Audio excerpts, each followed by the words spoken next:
the rural areas. We've accomplished that mission, and we now provide reliable service to 119,000 members across 17 counties in East and Middle Tennessee. With the help of our legislators, like Senator Yeager, Speaker Cameron Sexton, Senator Paul Bailey, Dan Howe, we got a bill passed back in 2017 that allowed electric co-ops to get into this business. Prior to that, we were prohibited from it. As they mentioned, the number one request we get from our members is, when can you get us broadband? So we've been working hard on that.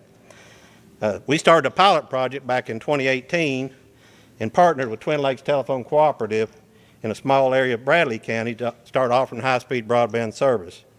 Today, we're building fiber networks in 5 different counties, so we're moving ahead as fast as we can.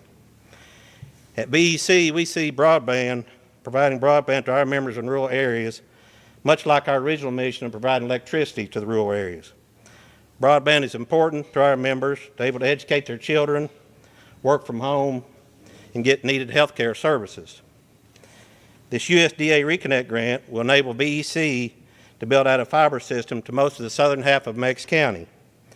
Total project is right at $5 million. As the Undersecretary mentioned, about $3.7 million of that will be in grant funds, which is great. It will require the construction of 137 miles of new fiber build in that county, reach over 2,000 homes that don't have service today, so we're excited about that. Of all the counties BEC serves, Meigs County has the largest amount of underserved areas of any of the 17 counties we're in.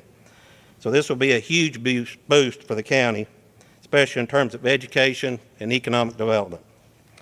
In closing, I just want to thank the USDA for helping to get the broadband services to our members, and thank everyone for attending here today. Thank you.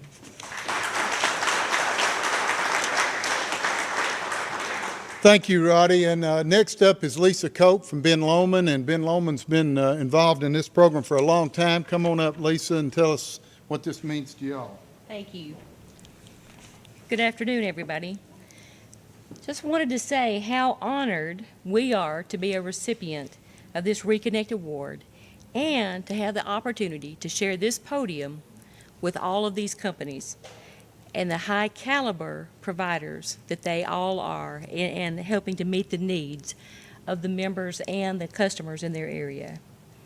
So appreciation is defined as a feeling or expression of admiration, approval, or gratitude, or a feeling of being grateful for something.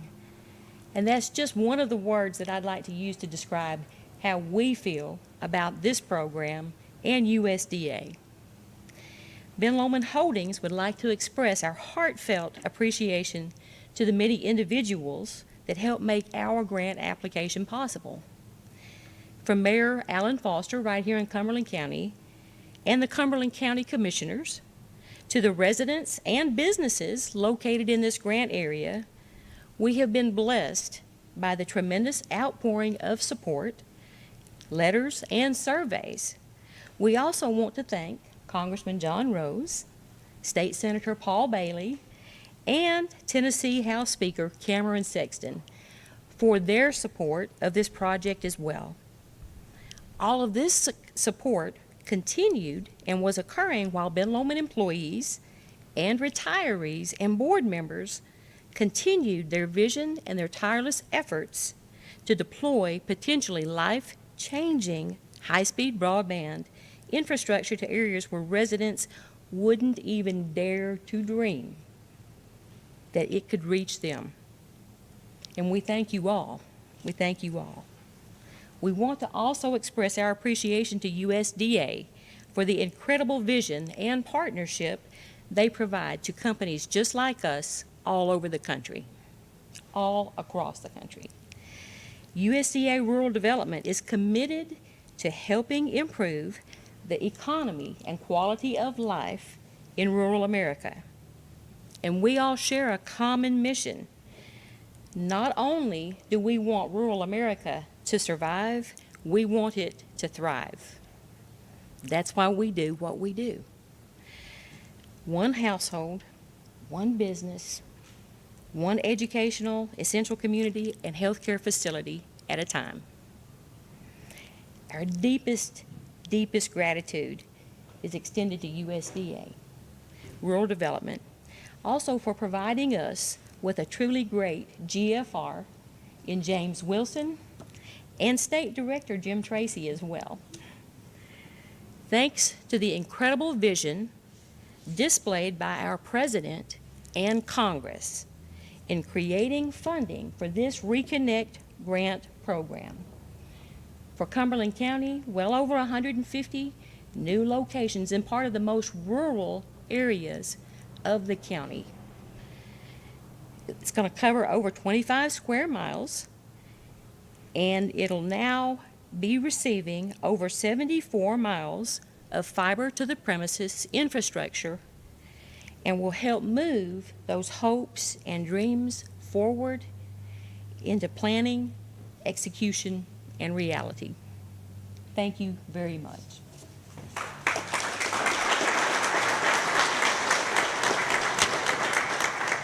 Thank you so much, Lisa, and it's pretty exciting today to see all this. Next up, we have Chris Townsend from DeKalb Telephone.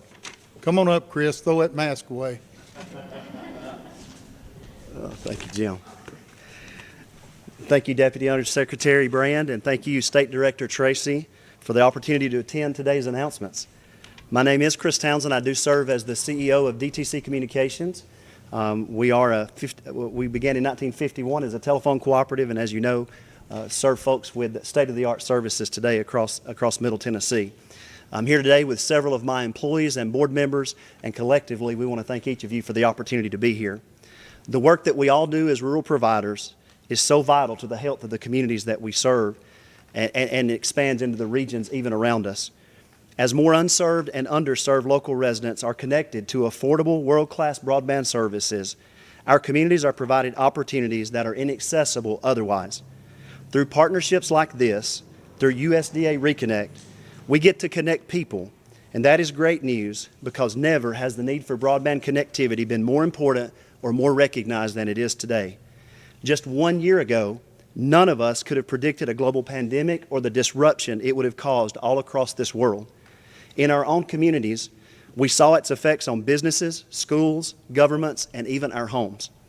Our means of connectivity shifted in many ways to rely more and more every day on digital platforms.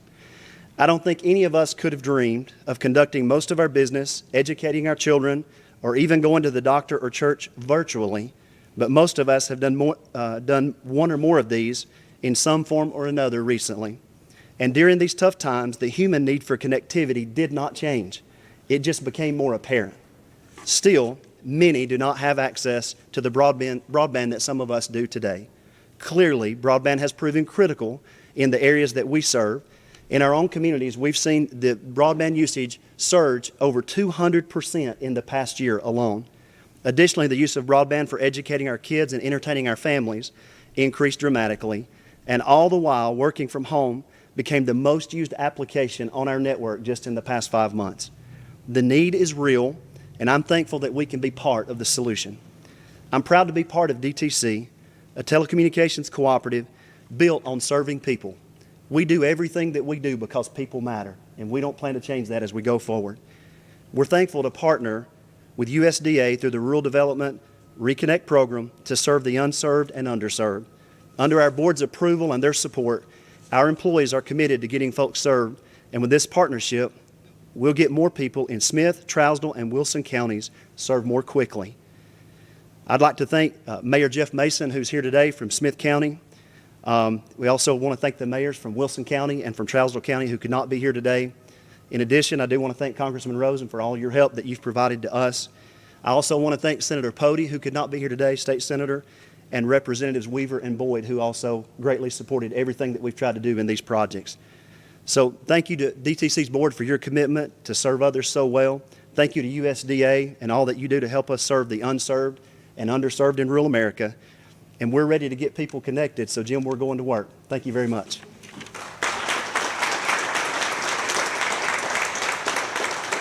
Thank you, Chris. Excited for what all you're going to do in those 3 counties that you got. So now, next up will be Mark Patterson from Highland Communications. Mark, come on up. Hey, no matter what you think, Mark and I do not use the same hair dye. That's right. And we're not family either, right? We have been mistaken at different places for each other, though. I'm Mark Patterson. I'm the general manager and CEO of Highland Telephone. We serve Morgan County, Scott County, McCreary County, Kentucky. The cooperative was formed in 1955. In 2010, we received an ARC grant and started construction to cover all of our area. We completed that in 2015. We're 100% fiber since 2015 to every premise we serve in all 3 counties. This grant through USDA and rural development will allow us to branch out and to serve Campbell County. Campbell County is a prime example of the haves and have-nots in this area. The lower part of the county is on Norris Lake, highly developed. The economic area is, has surged around the lake with housing and developments. But on the northern part, it's pure Appalachia, very mountainous, very rural, the areas that nobody wants to serve. This grant's going to allow us to build 112 miles of fiber. We're going to serve approximately 1,150 premises. We have 8 educational facilities. We have 1 fire department and 73 farms that we will be offering gig speed to when we complete this network. For the schools that we serve now, we put 10 gig service into those schools. The schools that we pass, the educational facilities, will have access to that same 10 gig network that we have now for our areas, and we're proud to do that. It's the partnerships that's formed between companies like ours and USDA that allow us to go into the areas that have no chance of being served by other companies that do it for a profit. It is the areas that there's no business plan that you can make it work for.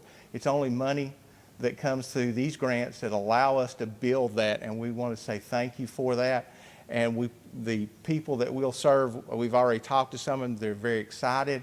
They had no hopes of this, and the area of this part of the county has very little economic development, but we're hoping that through this that we'll have the tourism and stuff from what we like to call the ATV people. Everybody loves to bring them to the mountains and ride. This is prime territory. There's a lot of development for that, and we're going to be working with them to help bring in more for that, for campgrounds and stuff like that, for the economic development of the area. But it's also, as everybody else has touched on, the last 8 months is focused on, everybody's had to work from home. We've had education from home. So we've got the things like this. This network will allow these people to experience things that they never had hoped for. So we want to say thank you for this opportunity and look forward to serving Campbell County.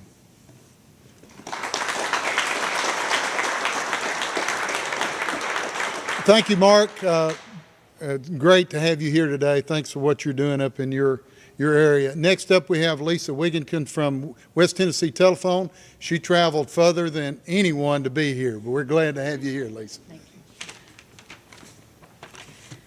So my name is Lisa Wigginton. I'm the Vice President of Strategic Operations for TEC. TEC has been serving rural communities in Tennessee, Alabama, and Mississippi for almost a decade. First with voice service, and now for the last 20 years, we've been serving broadband internet.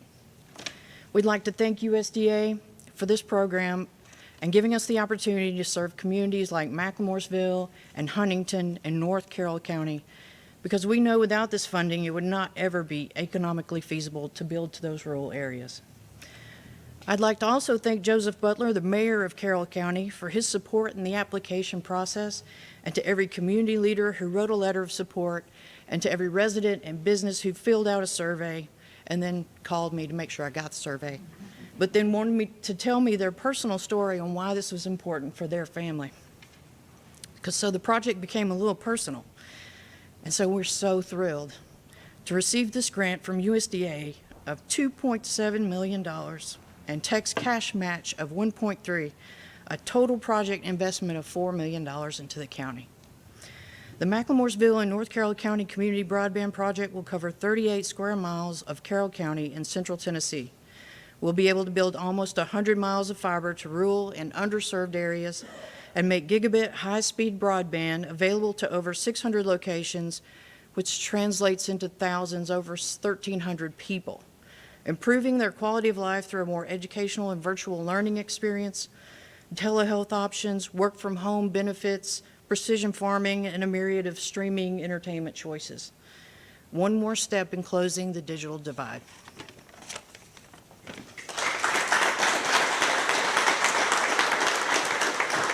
Thank you, Lisa, for making the long trip here. We appreciate those folks in Carroll County are going to appreciate it. I've had a couple calls already, thankful. Now to our final speaker today is the president of the Tennessee Farm Bureau, my good friend Jeff Aiken. Jeff, come up and tell the folks what this means to the agriculture community. Thank you, Director, and it's great to be here with you today. You know, I have the distinct honor of representing over 675 Tennessee, 675,000 Tennessee families across this state, many of them residing in rural Tennessee. And for many years now, one of our top priorities organizationally has been to strive to get broadband into our rural communities. As a matter of fact, our mission statement for 99 years has been to develop, foster, protect, and promote programs for rural and farm people of our great state. So today's announcement is obviously exciting to the agriculture community and rural Tennesseans. You know, farmers need broadband in order to purchase products, market, but it goes further than that. Our children, you know, I have a niece that has oftentimes had to travel into town to McDonald's in order to do a homework assignment. So the lack of broadband has put rural Tennessee at a disadvantage. So this is a great announcement today, and my closing comment would be, let's look at the teamwork that's been exhibited here today. Director, I think you're the best state director in the United States. I'm proud of the job that you and your team do here for our citizens. Undersecretary Brand, thank you for being here. General Vaden, appreciate you. Congressman, the great work that you do for not only your district but all of Tennessee is greatly appreciated. But we have communities, and we have private business. We have state legislature. I personally think that this announcement today is made possible because of teamwork among all of those different groups, and that's the way it should work. So congratulations, and thank all of you for all that you've done to make today possible.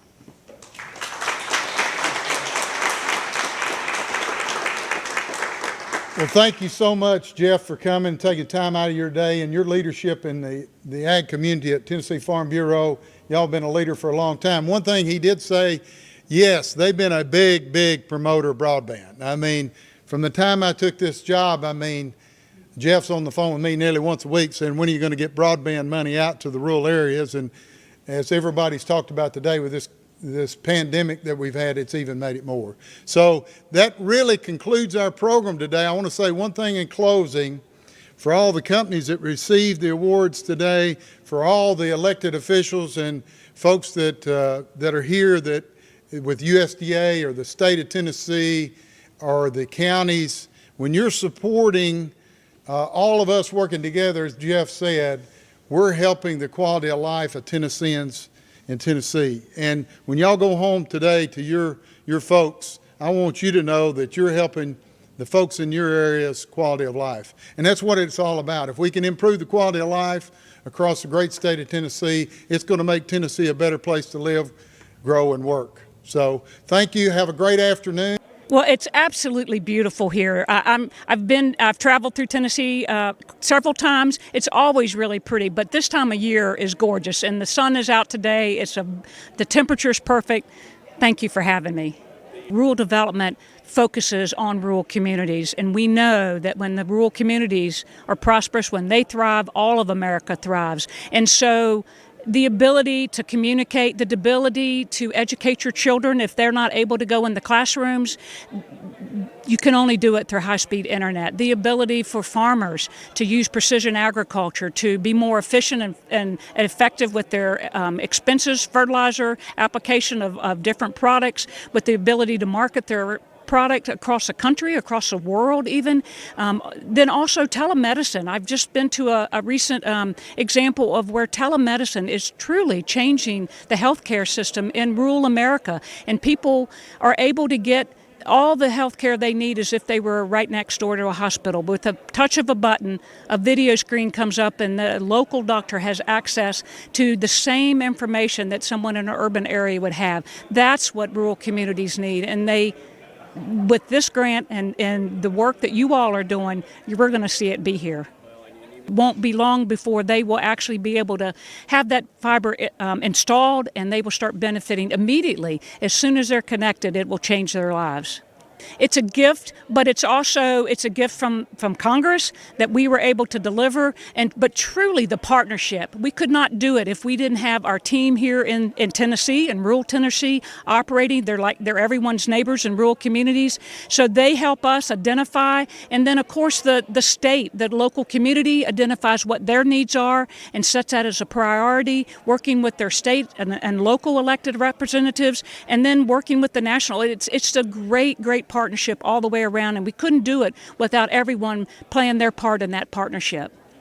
Rural development has something like 47 different programs, and in addition to broadband, we do so many other things to help rural communities. But today, to see the people that are impacted and the passion that we have seen today, and this beautiful opportunity to be in Tennessee is absolutely wonderful. I really appreciate being here.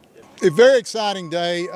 This is one of the most fun things that I do, helping rural communities, particularly through broadband, through grants. And Ben Lomond got this grant today, and I know it's going to serve customers in Cumberland County. And I'll tell you a little story, Brian, you didn't ask me, but over the last year and a half, I met with the mayor here in Cumberland County, and he said, we need broadband so bad in Cumberland County. I said, Mayor, we're going to do all we can to try to help you get some money here through Ben Lomond and other companies if we can to bring it here. And they're excited about it here in Cumberland County.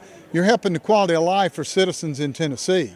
And when people don't have access to high-speed broadband now, in 2020, they're way behind the curve.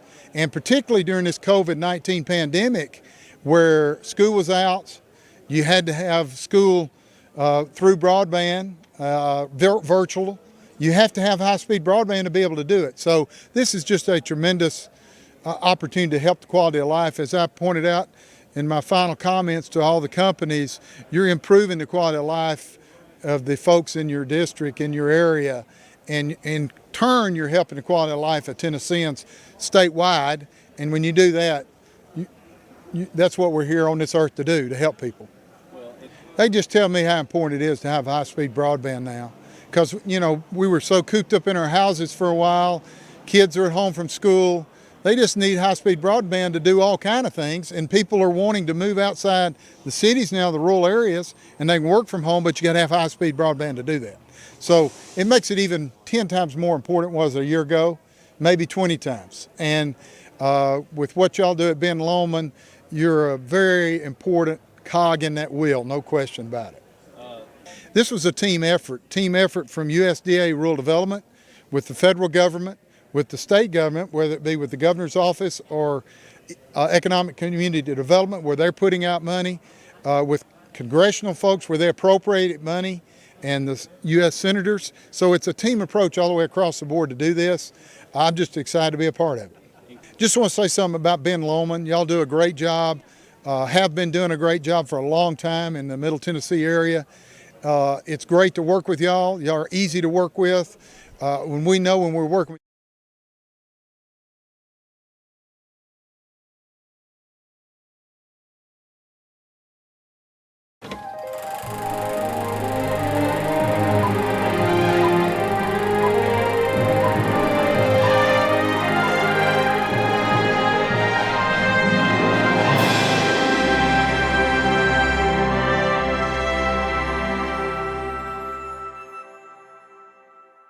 All right, good morning, everyone. Hey, welcome to Sparta, Bluegrass, USA, White County, Tennessee, home of the falling water. More waterfalls, caves, and scenic overlooks in square per square mile than anywhere else you can go.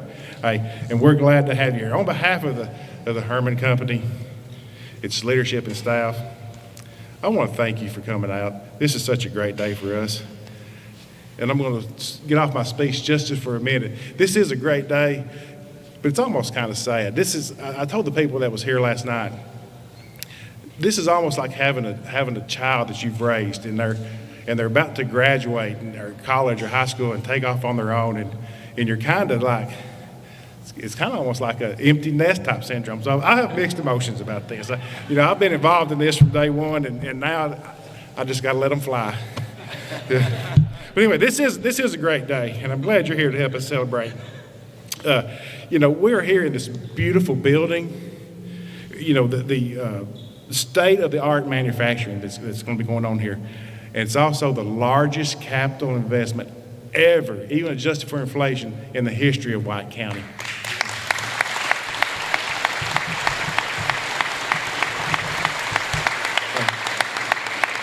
But for this project to come to fruition, we had a lot of support. There's a lot of people, and I'm going to take a few minutes to try to recognize some of these people, and I hope I don't forget some. We have them here up front, our county commissioners. We're county commissioners. They stand, and the previous county commissioners. We've invited them all. Everybody just stand up for a minute. Right. Appreciate you guys. The members of our Industrial Development Board, the ones of them that are here. I know I see our chairman, Roger. Yeah, he's here. Thank you, Roger. Mayor Young, we appreciate you. And the city alderman, I know. Thank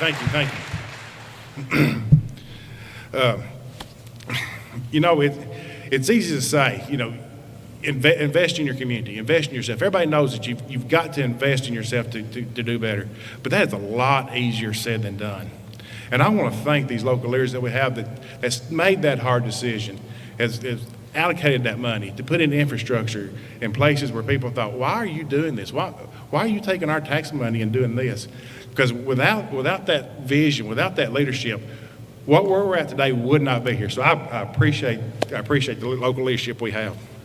There's another group too that I want to recognize. Economic development is not always flashy. It's not always what you see right here with the cameras and the lights and the people here in the suits and ties. There's a lot of behind the scenes stuff that goes on. There's a lot of vacations that's had to been postponed, a lot of birthdays, anniversaries missed. Ain't that right, honey? Last night.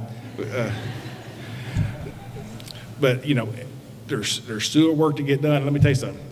I am an expert on sewer work now. If you got any questions about sewer, I know about gravity flow. I know about force main. I know about lift pumps. I know about grinder pumps. I know about head pressure, gallons per minute flow rate. Anything about sewer, I'm an expert now after all we've been through. But all this, but that's what we do. And projects like this wouldn't happen without the hard work of all these people that I'm about to announce here. Chasen, Cody, and Angela. If y'all, there's the Tennessee Department of Economic Community Development. Now, these are the people that I consider our local rural, our team people. And I tell you what, we'll just see if we, is Danielle here from TDOT? I can't remember. Anybody from TDOT? Will, and I seen Stephanie from TVA. I tell you, are you both here? Will's here too? I tell you, they're like, do y'all ever remember the TV show The A-Team? And they had this guy named Face, and that, if you needed a Abraham tank and a Pontiac Firebird in the middle of the desert, they could say, Face, we need it, and it would just appear. That's what TVA does for us. When we need something, say, hey, we need that Abraham tank out here, and they're like, okay, right here it is. So we appreciate y'all so much.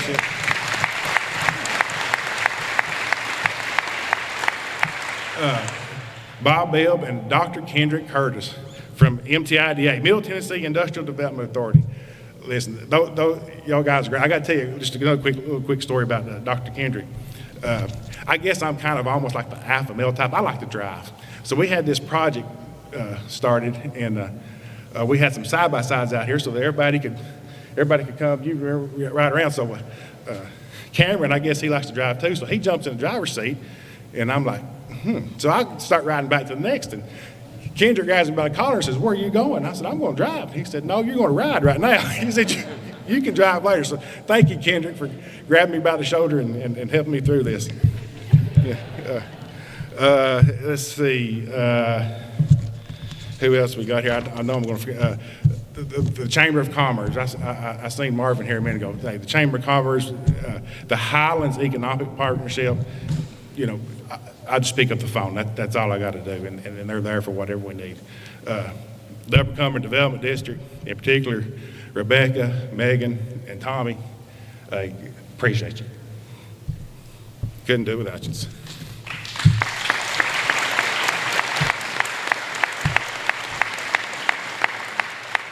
And I hope I don't get too emotional up here because this is real close to my heart. But this kind of takes us to how it all started. I got a phone call. I think it was a Thursday night, 5 or 6 o'clock. I was actually sitting out on the back porch there. It's like, let's see, how did this go here? It says, "Hey, we got a prospect looking for a site. It may be a good fit for our region. Do you have any property that could maybe meet these companies' needs?" Now, when you get that call, there's a lot of stuff that goes into place before that. I work with, and this is from Chasen, I think. Chasen or Cody one made this initial call. But I've worked with them. We've walked fields, we've walked property, we've looked at maps. So it's kind of like when you call your wife on the way home and say, "Hey, do we got anything to eat?" You really kind of know that you do, but it's kind of more of a hint to, "Hey, get ready." And that's what that call was. It's, "Hey, we know you got something. Get ready. We're coming to look." So we hung up the phone, and I picked up and I called those regional partners that I just mentioned. And I said, "Hey, listen, it's time for us to get to the table, and let's get a game plan together." All right, let me take another note just a second. We do this behind the scenes all the time. It doesn't always turn out like this. It's not always as glamorous and stuff as what it looks like. More times than not, we call the troops together, we get them rallied, we get a game plan, and we may just end up exchanging some emails. We may just send in a packet of information to the project manager or to ECD or to TVA. If we're lucky, and when it looks good, we may get a site visit. And if we get a site visit, maybe the next round, we may get another site visit if we make it to that first one, and we may get some more extensive communications. But when they come, they're not here to see really what's good. They're here to find a reason to mark you off the list. That's really what they're here for. And so that kind of leads me back to my commission and my local government. If we didn't already have on site the utilities, the infrastructure. Now, a lot of this stuff had to be moved, had to be altered, had to be changed a little bit, but it was here. It was here and ready to go. If you don't have that, then again, we wouldn't be here today. So again, thank y'all for doing that.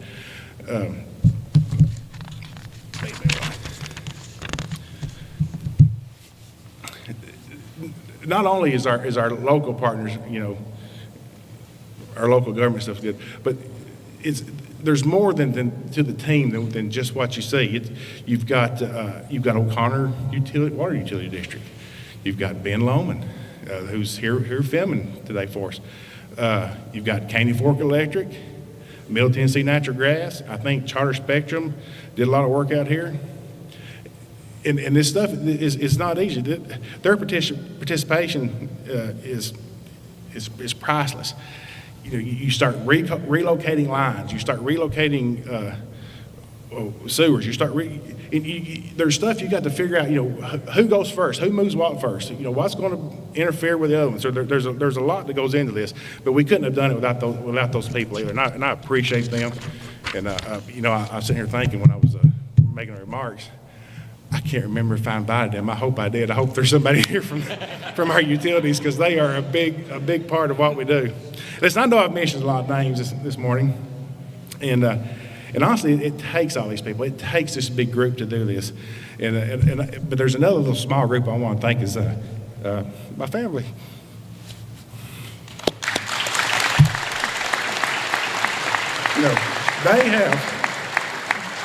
They've done without me. I've not been around. My dad has to come on my yard. My wife, she has to, like I said, she spent an anniversary with it last night here. Of course, we had a good time. It was a very, very nice get together. But she has to call my dad and say, "Hey, your son's missing again. Can you come on my yard?" Anyway, but she's bought in well. We're lucky. We're lucky to have her in White County. She participates. She brings everything up, and I appreciate you. Let's see here. Okay, now I'm going to move into the kind of the preaching part of it to our elected officials. It's kind of like that when you go to a funeral or to a wedding and you're sitting there talking about it, and all of a sudden the preacher kicks into preaching gear. That's what I'm going to do before you're here for a minute. What's next? What do we do next? How can White County prepare for that next phone call, that next RFI? We're going to celebrate today, and it's worthy. Y'all did a great job, but worthy celebration. We're going to take a lot of pictures. We're going to shake some hands, pat each other on the back. But tomorrow we got to get back to work. We need more quality infrastructure. We need quality sites. We need workforce. We need our education system, quality education and training. I saw our high school principals here today, Mr. Wilson. Thank you for being here. He's on board. Mr. Dromberger in our school system. We've got the best right now, and we've got to keep that going, and I appreciate it. But that's the business that we'll be all about tomorrow. Let me introduce our first speaker, Commissioner Roth. Now, I've had the honor and the privilege of getting to work closely with Mr. Roth, Commissioner Roth. I serve on the Launch Tennessee board with him, which is a group that encourages and assists entrepreneurship in Tennessee. It's a great organization, and Commissioner Ross made many trips here. But he cares. He cares about the counties and the people that he serves, and that's important. And it shows. It shows throughout his organization. He's been here many times, along with Alan Morgan, Deputy Commissioner. We appreciate having you back. We really do. Jamie Stitt. Okay, there you go. I knew you was there somewhere. I thought I'd seen you back. We're glad for you. Appreciate you so much. But it is, Commissioner Roth has set that leadership from the top, and it shows. And he's made, like I said, many trips here. It was kind of like that fly on the wall type thing, when they first reported to Commissioner Roth, said, "Hey, we've got a project. We've got a project. It's going to bring 200 jobs to Tennessee. $64 million investment," which I know ends up being more that you'll probably get into, but that's the initial $64 million, 350,000 square foot building. I can only imagine the excitement and stuff. He can send out the troops, "Hey, let's find a place. Let's find somewhere to locate this business." And then after them coming back and saying, "Hey, we think White County would be a good fit for this." And I can imagine Mr. Ross saying, "You sure White County is the place to be?" Because listen, I know this was a long shot, but with the support of Commissioner Roth and his staff and the trust that they put into White County, they put their, you put your reputation, your name on the line for us in the state of Tennessee. And listen, I just want you to know, I appreciate you putting that faith in us. I really do. So Commissioner Roth, please help me welcome him to the stage and let him speak for you.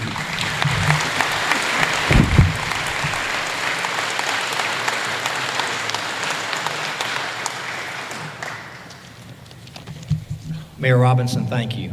And as Mayor Robinson said, my name is Bobby Rolfe, and I have the great privilege every day of leading our State Department of Economic and Community Development.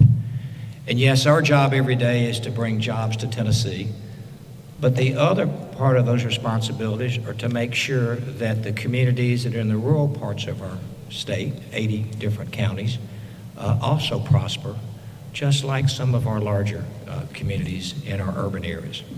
And so I'm here today to help celebrate what I think is probably one of the great days, certainly here in White County and in Sparta. And I wish that Governor Lee was here. Governor Lee, as you know, his executive detail had tested positive, and he was supposed to be here on the podium with us today, but due to the protocols, he is still quarantining. The great news is he's doing well. I've talked to him a couple of times in the last week. So he sends his very best.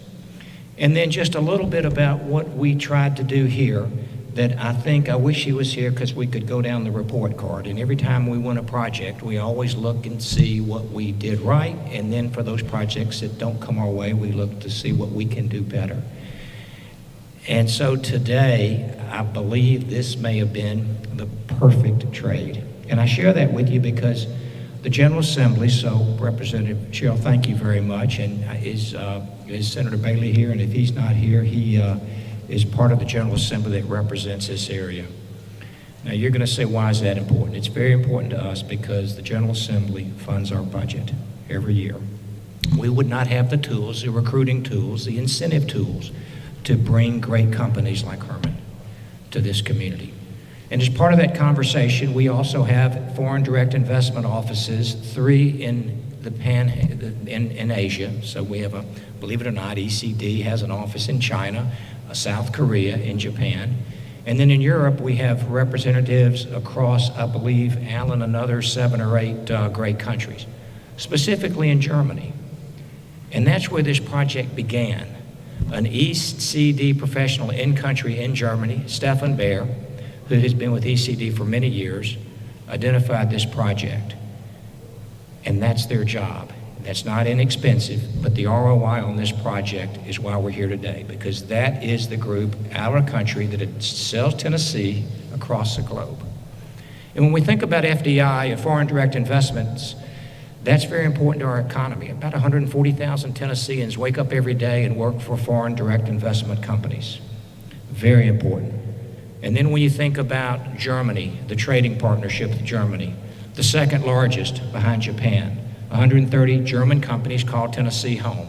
And what Alan Borden taught me early on is these companies love to cluster. And what I mean by that is if a company goes ahead of another company, that's good enough. Especially companies that are global brands. And ladies and gentlemen, we've been to Germany and we've met with the Herman family and we've met with Cameron Rudd and his team and we've toured their facilities. So this is a company that you'll hear about here in a few minutes from Cameron. But just for the sake of the conversation, they operate in 30 different countries, 6,000 plus employees, plants all over the globe. And when they did their work and they did their homework to say that we're going to stand up a plant in the U.S. because of great demand for a great global product, we are going to look across the country. So it became a very competitive project. And what I love about today's story is at the end of the day, we at the state, at ECD, we don't traffic in where companies locate. Our job is to provide all the assets available across our state, and then it's up to the company to say, these are the assets that we're looking for, and this is the infrastructure, and this is the community, and then they make that decision. And like I said, it was a very competitive project. But what I can tell you about your community is they are here because your community opens your arms, great leadership from Denny Wayne and the team here, and they made that decision. And you're going to say, well, why is that important? Ladies and gentlemen, when you put $64 million of capital in the ground, you can't just pick up and move if you don't like the community. And Jody knows this. You do the great job of making sure that we have spread our assets around. And so this was one of the great team wins. And then you look at the quality of the wages. So Governor Lee has said, Bobby, team at ECD, we're going to use these incentive dollars, these state dollars, to incent companies that pay family wages. Now, the great news is these aren't just family wages, these are fantastic wages. And I say that to you because we compare the wages based on the county median average wage, and so I can just tell you that would be another box checked.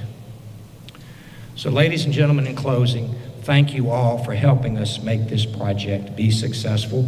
To Chasen and our team, Alan Borden and our team, Jamie Stitt, all the guys at ECD. So I get to represent all 100 of us, and that's a great privilege every day. So to White County, to Sparta, Tennessee, Cameron Rudd, we know that you had many options, and thank you for bringing this project home. We are so grateful.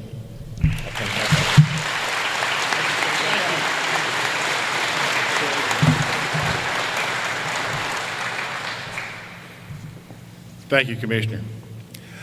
You know, and the Commissioner's right. They could have chose anywhere, but it ain't only just White County that makes this a great area. It's the whole Upper Cumberland, and the mindset we've had a change in our county, in our community, in the Upper Cumberland. It's no longer White versus Putman or Putman versus Cumberland or something. It's the Upper Cumberland against the world, and I'm so proud of that mentality. Matter of fact, I've got 3 of my fellow Upper Cumberland mayors here. I think 3 of them, Mayor Heady is here, Mayor Johnson, and Mayor Mason. Listen, I mean, that shows you that we're all in this together. We help each other. You know, I can call any one of these guys, and they're right there, and I know they know the feeling's mutual. You know, we kind of got a little group we call ourselves the Upper Cumberland Cool Mayors Club, Mayor and Executives Club. So it's okay. Our next speaker, ARC, the Appalachian Regional Commission. That is funny. I know there's an inside joke there. I'm sorry. The Appalachian Regional Commission. Now, a lot of people may not know exactly what this is. This is a federal group that takes funds and develops programs to help just Appalachia, and we're right there on the edge of Appalachia. They do great things, and they have many functions. But the one thing they did for us here is whenever you attempt any project, whether it's building or trips or anything that you do, there's always these unknowns that seem to pop up and these expenses that seem to pop up. And that's what ARC did for us right here. They covered some gaps that we did not anticipate. They allotted money, federal money, to come down and help with our infrastructure moving, and it's hard to say we couldn't have done it without you. We couldn't have done it without you. But there's many partners we couldn't have done it without. It all it takes is one weak link, and this breaks. ARC is also, they have started a new thing. It's called the Appalachian Regional Commissions and Leadership Program. They've had an inaugural kickoff of it this year. They had they had 39 of Appalachia's best and brightest and me to get to participate in this. And this was a great, we're still not done yet. We still got a couple more sessions. But I got to go and I got to meet leaders from all over the Appalachia. We discussed best practices. We learned, what works, what doesn't work. Hey, y'all ought to try this. This worked for us. And so the knowledge and stuff that I got to bring back to White County and Upper Cumberland was unreal. During this time is where I've got to meet Chairman Thomas. And just like everybody else that I've been involved in this with this project, that true caring, that true desire to help and to make his region better, it's just unreal. And again, we appreciate you so much coming from Washington, D.C. to be here, Chairman Thomas.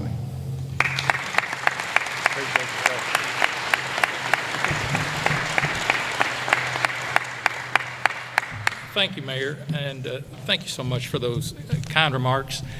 It is a great opportunity today to be here on a beautiful day in White County. I cannot think of anywhere in Appalachia that I had rather be. What good news there is today.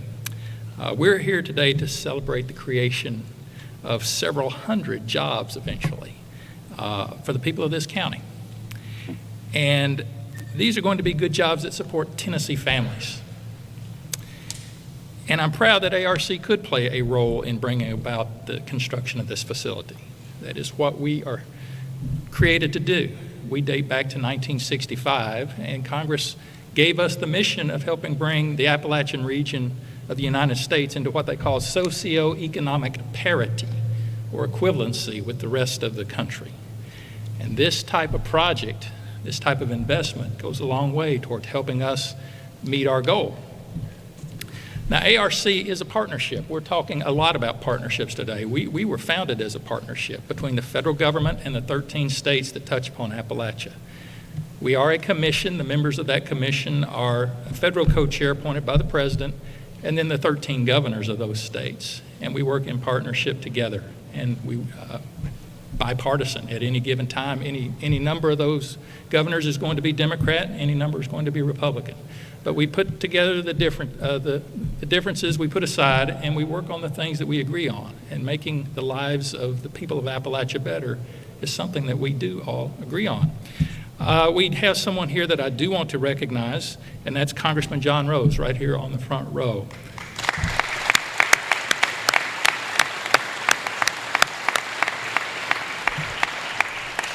Congressman Rose has been a strong supporter of ARC during his time in office, and that's important because we are dealing with federal funds, and they are appropriated by Congress. And Congress knows the importance of the work we do, but it really takes those that know us best to really advocate for us, those right here in the region. And so I would like to thank the congressmen because they have been particularly effective, and we have seen record level of congressional funding for ARC in the last couple of years. And that is certainly something that President Trump supports. He was glad to see that. And we're going to do good things, and we're going to continue to do good work and help make things like this a reality, not only in White County and in Appalachian, Tennessee, but across the rest of the region. We just could not be as effective without those partnerships. This project is a great example. Tennessee and White County knew that this was a promising site for development. It is well located with a strong local workforce, good access to the airport. State officials made improving this area part of their development strategy. And ARC was able to provide funding for the water infrastructure here to ensure that when a great prospect came along, that this county had what it needed by way of infrastructure to make it happen. And we were so excited when we learned that Herman had decided to locate here. I think all the parties can agree that preparation and forward thinking on the part of local officials combined with state and federal resources and innovative private industry vision have together created a facility that will produce great American-made products, create jobs for White County, and play a part in sustainable economic growth for the future of this region. Manufacturing is a driver for economic growth in Appalachian, Tennessee, and it is not by accident. Strong leaders in our region recognized years ago that with targeted investments in infrastructure, workforce development, and entrepreneurship, businesses would see an opportunity here to produce high-quality products in a competitive market.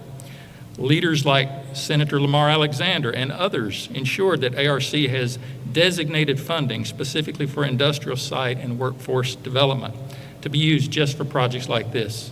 ARC has and will continue to ensure that the Appalachian region communities have the pieces in place to encourage investment that yields jobs and development. And we do have a strong partnership with the state of Tennessee. This past fiscal year, we collaborated on nearly 50 projects totaling $12.5 million in ARC investment, often matched with local or state funds, and leveraging private investment as well. Governor Bill Lee and his administration have been strong partners for ARC, and Governor Lee made a point with his first executive action upon taking office to ensure that state government was focused on rural places like White County. That kind of commitment yields dividends. The people of this region work hard, and I'll say to the representatives from Herman that are here today, you are tapping into a great resource that is the people of Appalachian, Tennessee. The jobs you're creating here will be well worth your investment and will pay you great dividends going forward. So I will conclude by encouraging everyone here to redouble their efforts. What White County and Herman have done here is a model of teamwork, collaborative investment, and forward thinking, and we should all seek to emulate it across Appalachian Tennessee. So thank you, and I will turn it back to Mayor Robinson. It's a pleasure to be here and meet all of you. Thank you so much. Thank you. Of course, Chairman Thomas kind of beat me to it, but I actually did have next on my agenda to recognize Congressman Rose, and I appreciate all you do for this area. This is your at least third, maybe fourth visit to this facility. He's been here periodically, checking the needs, checking to see what we need, anything you can do to help. And I appreciate that. I mean, you've been more than what we can ask for, above and beyond. Representative Sherrill, thank you for being here. I appreciate it. And Senator Bailey too. That I don't think Senator Bailey's here, but without y'all having the foresight, to fund these programs, to fund these projects, we wouldn't be here. So we really appreciate it. We're lucky here in the Upper Cumming to have the representation that we do have. Also, I think that we have a representative from Senator Blackburn's office, Chelsea. We'll get back there. Yeah. Hey, thank you. We're sorry the senator couldn't be here, but thanks for coming. Send her our best. All right. I guess, I don't know if you'd call it the keynote speaker or the thing that everybody's been waiting for. I tell you, one of the coolest things about my job is the people that you get to see and meet and work with. I mean, the relationships that are made. I met Mr. Rudd that first day when we had the visit. As soon as Kendrick jerked me back out of my driver's seat and told me to go ride with Cameron there. But like I was talking about with ECD a few minutes ago, Cameron too, he had to put a lot of trust and faith in White County. You don't invest this type of money in a place unless you've got a good feeling about who it is. And I appreciate you taking that chance in White County. I really do. It means a lot to me. But not only is White County and Upper Cumming gained a great new citizen here, but we've gained, and I have gained, a good friend and a friend of the community. Now, I know, I think everybody knows that Cameron was originally from Tennessee, a graduate of Tennessee Tech University, and so you kind of think, hey, y'all had a little bit of an edge, getting this project. Well, if you think that, you would be wrong, because I'm telling you, Cameron was tough. He wanted the ideal site. He wanted a qualified workforce. He wanted the best deal that he could get for his company. Not only that, he had his ownership and his management over in Germany that was probably thinking the same thing a lot of us was, well, he just wants to get back home. So we had to go above and beyond what everybody else had to do to win this project. So, there was no pressure there or nothing. It was just, hey, it's easy to go get it. But hey, after, we worked hard together.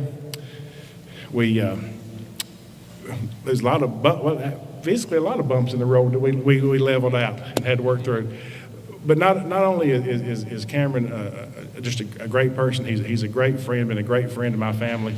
So I'm pleased to introduce Mr. Cameron Rudd, President, Herman LLC.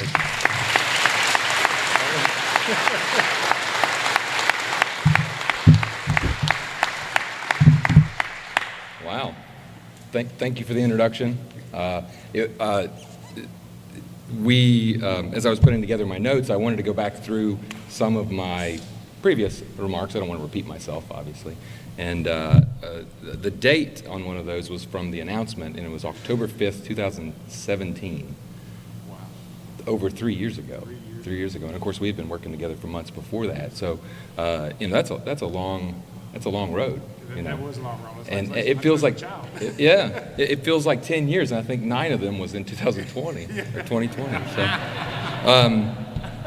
It's all, and we really have built a friendship over those years.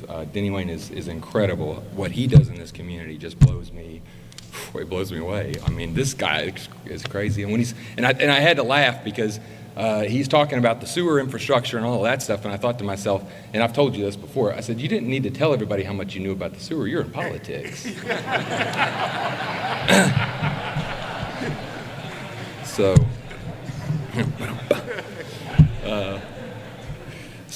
before I get to my other remarks, I don't want to miss a chance to really sort of address the missing gap up here, and that is the representatives from the Herman family.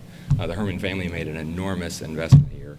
I made over 20 trips to Germany in the course of this project, and Christoph Herman and Thomas Herman, Thomas is the older 81-year-old father of the business, and we spent a lot of late nights at the table in Germany going over details of this facility, sidewalk width, and how big the halls are going to be, lighting, all of that stuff. And it's just a shame. It's a real shame that they're not able to be here and enjoy this with us. So if you get a chance, shoot them an email or tell them how great it was. They're going to be missed. They are missed for this.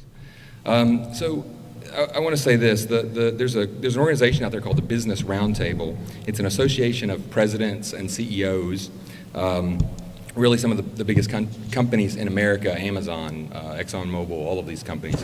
And they, late last year, they sent out a notice saying the definition of a corporation. They actually rewrote the definition of a corporation. The essence of their revision was to broaden the responsibilities of the leadership of the corporation. Previously, it was always thought that the role of a president or a CEO is to deliver on profit, period. That's it. But they expanded this, and I want to read from their statement. It says, "We believe that the free market economy system is the best means of generating jobs, a strong and sustainable economy, innovation, a healthy environment, and economic opportunity for all. While each of our individual companies serves its own corporate purpose, we share a fundamental commitment to all of our stakeholders. We commit to delivering value to our customers, investing in our employees, dealing fairly and ethically with our suppliers, supporting the communities in which we do business, and generating long-term value for our shareholders. Each of our shareholders are essential." I absolutely love this statement. And I wasn't asked to sign on to it, but I would sign on to it. And I know that the Herman family would sign on to it because it reads like our mission statement as a corporation. Each of our stakeholders is essential in what we do as a business. Last night we had an opportunity to meet with a lot of those stakeholders, our suppliers, our employees, a lot of our great customers. We're here for a private event. I think we had a wonderful time. I'm seeing a lot of the same faces, or at least I'm seeing a lot of the same eyes as I saw last night. And it was a great event, and I appreciate all those people coming out. What group was not able to join us in that entire list was the community. And that is why we did this event today the way that we're doing it. It is an open house event. After this is done, we've got some food trucks here. We want you to take a tour. We want you to walk through the facility and see what we've done to invest in this community, because we want you to be part of this as well. At some point, you're going to see more and more Herman product in projects around the area. And we want you to have as much pride in that badge on that product as we have on that product, because we want to be part of this community. So that's really all I have to say. Thank you for having us. Thank you for having us here, and I appreciate it. Thank you so much.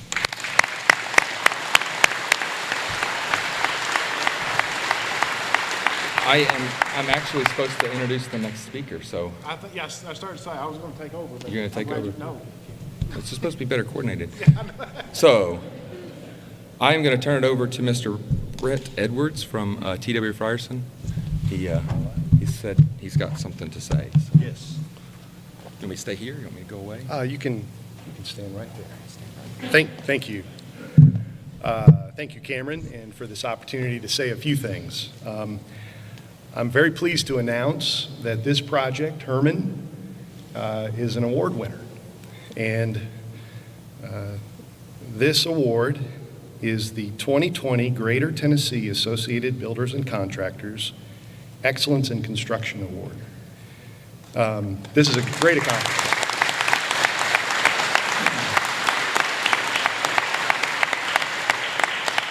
The ABC Award is the premier construction award throughout the country, and so proud that this project has won, and wanted to congratulate you in particular and everyone that had a hand in this. And now that I've got the microphone, I'd like to just say a few other things. There's a lot of folks that should be thanked. How many of our employee owners are here with T.W. Frierson? Can you raise your hand? Way up high. We've got several. Thank you for being here. This is a celebration for us as well. We've had a great relationship with MBI. They're here as well. The architects and engineers that worked on this project, I want to thank them. And our subcontractor and vendor community. And we have some really great local subcontractor and vendors that worked on this project. Rogers Group, Lakeland Electric, Carwile Mechanical, and so I want to thank them as well. There were others as well. And I just want to tell one story about Cameron, if I can. Is that okay? I can't stop you now. No, you probably could. I was able to participate in Leadership Putnam this year. And we have to do a community service project. And for that project, we renovated a press box. And that press box needed some garage doors on it. And I asked Cameron if he would be willing, him and Herman would be willing to participate and donate those. He not only said yes, when the day came to install those doors, the president of Herman, Cameron, the plant manager, Jeff, and Cameron's son, right over here, Harrison, spent a full Saturday putting these doors in. And that absolutely blew my mind because, Cameron, that really, I think, speaks to your leadership and your investment in the community. You could have easily arranged someone to do that. And I would thank you from the bottom of my heart. So thank you. Congratulations.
This event will run all day in the timeline of what happened on September 11th.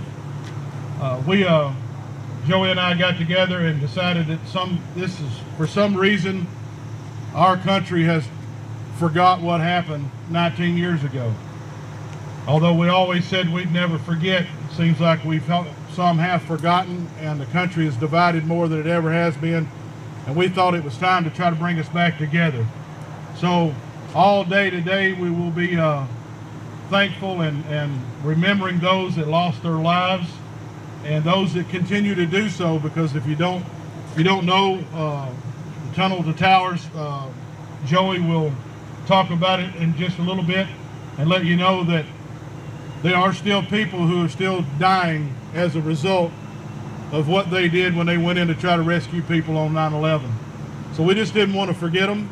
We appreciate those that come out, and you will see more and more officers during the day as this happens. And we'll also be having breakfast here in a little while that we'll be more than glad to present to everybody. And we again appreciate everybody for coming out. Just to give you a little backstory on the Tunnel to Towers Foundation and what we do. On the morning of September 11th, 2001, firefighter Steven Siller was assigned to Brooklyn's Squad 1, which is one of the special operations units of the New York City Fire Department. When the towers were hit at 8:46, he had already gotten off duty that morning and left. When he found out what happened, he came back. His truck had already been assigned to go because it was one of the first ones to go.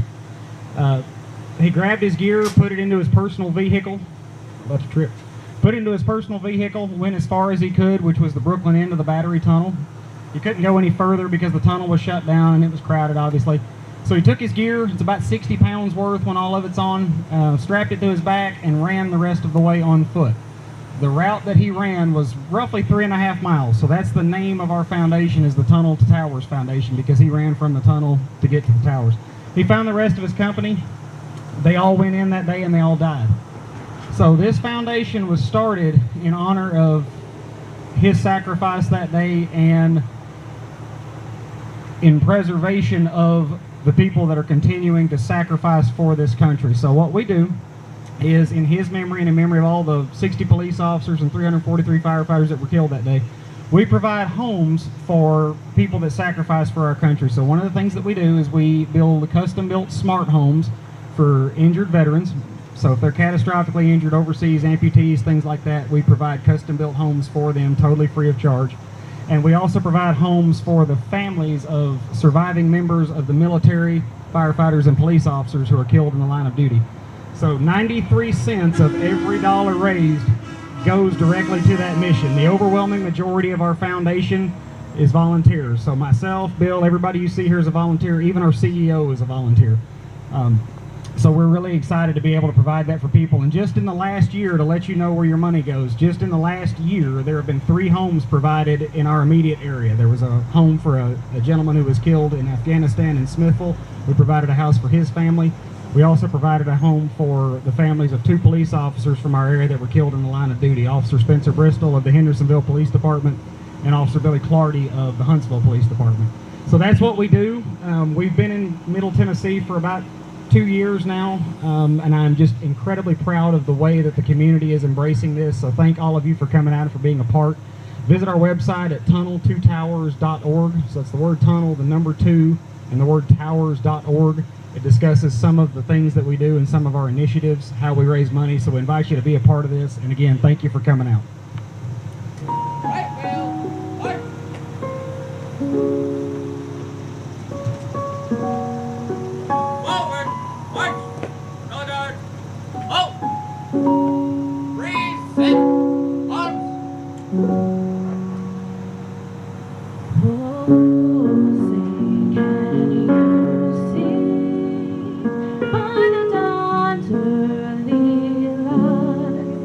But so bright.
All right, guys, it's 8:46.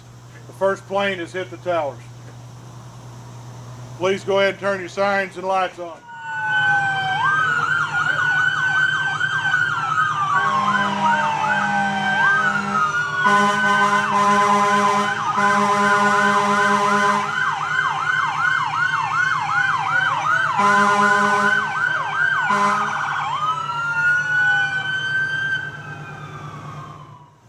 Again, we want to try to follow the timeline the best we can. If you would reach out to your folks today, those that are here, go to the website, Tunnel to Towers. You can go to Wild Bill's. It's shared there. We want to raise as much money as we can for the Tennessee's Tunnel to Towers. Again, as Joey said, this is very important to what they do. And unlike a lot of the charities that you may be asked to donate to, again, as he said, the CEO is voluntarily. He does it, he or she, all the members are volunteers. Nobody gets a paycheck. Nobody gets taking any money from this. Your money that you'll give will come back to your community. And it'll go to serve the best that it can, and the bucks will be spent the best it can. And that's what, when I first started talking to Joey about this foundation, that brought my attention and our family's attention to it, was that this money actually goes back to serve the folks. It's not going into somebody else's pocket. It's not some big elaborate salaries. And I know that there's folks out there who have to make money. I have to make money. I understand that. But again, if you want something that is going to could possibly come back to your community and support families that have lost either a leg or an arm or both legs and arms that are serving our country, and they come back and they need a smart house. They need a way to be able to go out and live a normal life. That's what they do. It's a remarkable thing. I've got a son that's in law enforcement, and I've been in now for almost 29 years. And to know that a young lady's life was changed last year as a result of a foot chase across an interstate, and her husband never came back home. And as she tells the story, which I wish she was here, they had just built a home, a brand new home. They have a child. They built the home the way her husband wanted it built, with a nice, actually I think 2 of his little old special places so he can go and relax. So it was built his way. And then someone knocks on the door and says, your husband's not coming home again. So now she has to try to figure out how to pay the bills, raise the children, and move on with her life. And Tunnel to Towers stepped in, and before this gentleman was ever in the ground, she had one less thing to worry about. That's an organization I want to get behind. That's an organization I can support, and I'd like for you to tell all the folks that you've got to support it as well. I thank all the law enforcement that's showing up here today. I thank Mr. Hillis for bringing his fire truck and the beautiful flag that he's presenting. Everyone who's coming to come out and support. Again, we'll be doing a free breakfast here in a little bit. But Joey, you have anything else you'd like to add? We've got a little bit of time before, what time is it right now? It's 9:03 is one. So I want to read something to you, and bear with me, it's an image scan on my phone. So this is in code. I'll decipher it for you as best I can, but some of it might still sound like mumbo jumbo if you're not in the business. So it says signal 5, additional unit on the 5th alarm. Engine 74, engine 76, engine 47, engine 58, engine 91, ladder 22, ladder 25, ladder 35, ladder 4, and ladder 21. Box 998 and 8087. 2 World Trade Center, respond to the lobby command post. Units respond to the lobby command post desk via Liberty Street near Washington Street. Daily incident number is 179. Date was September 11, 2001, and the timeout was 9:14 and 16 seconds. So New York City Fire Department, they call that a response ticket. And every time a unit is assigned, that ticket spits out off the printer. The computer tells them where they're going to go, that ticket spits out. Tickets like that went out all over the city that morning to different places. And just that many number of units that you heard me read off when I said engine and ladder, there were thousands of firefighters and police officers that went down there. That ticket came out of ladder 35. I'm wearing their shirt right now. Engine 40 and ladder 35 is where that ticket spit out, and that's the actual image scan of the ticket that I had the privilege of seeing in their firehouse because those men all died. We are part of this foundation because everybody here understands that at any minute, another one of those tickets can spit out, and it can send people to die. Because what happened that day, thankfully, has not happened since. But anybody here that you see in a uniform or in an emergency vehicle will understand that 5 minutes from now, we're liable to be anywhere. So that is why we believe in this foundation, because we understand that these realities can happen again, and we're going to pay tribute to those people by making sure that going forward, the people that can face that same thing are taken care of. So, again, some of the quick things that we do as a part of this foundation, where you can be a part of this. Every June, we have our Middle Tennessee 5K run here in McMinnville. It's typically held at the high school. We've not set a date again this year, but it's a 5K run and walk. You can run, you can walk, you can crawl, we don't care. Come out and be a part of it. Something else that we offer as part of the foundation is what's called the $11 a month pledge, where for $11 a month, you can be a part of this foundation, and you can make sure that your $11 goes to make sure that somebody that sacrificed for their country or their community has a home to live in. And because of current events that are going on right now, we're not able to have our large annual New York City run, which typically attracts about 30,000 people, which is how I became a part of this foundation. But because of that, everybody can now virtually participate. We're doing the Never Forget Challenge. You can find out information about that on the website or our Facebook page, where people can sign up, they can be a part of this. You can do it anywhere in the world that you are, and you can be a part of this foundation. It does not cost anything to be a part of it. We would absolutely love to have your donation, but you don't have to pay if you don't want to. So visit tunnel2towers.org. That's the word tunnel, the number 2, and the word towers.org. Find out how you can be a part of this. And again, as the director of the local foundation, thank you so much to everybody here that's been a part of it. And some of the people that I specifically have to give a shout out to while we've got a minute. We have Alex and Amanda Nafier from Champion Chevrolet. They came forward and said, we want to make this foundation a success here locally. If y'all could please give them a hand, I would appreciate it. They're one of our charter sponsors. They've been with us every step of the way. We appreciate them. We need to acknowledge also Brother Bill Davis and his family for being a part of this. Not only did they come forward as part of this and our sponsors, but they're part of our volunteer team as well. So please give their family a hand.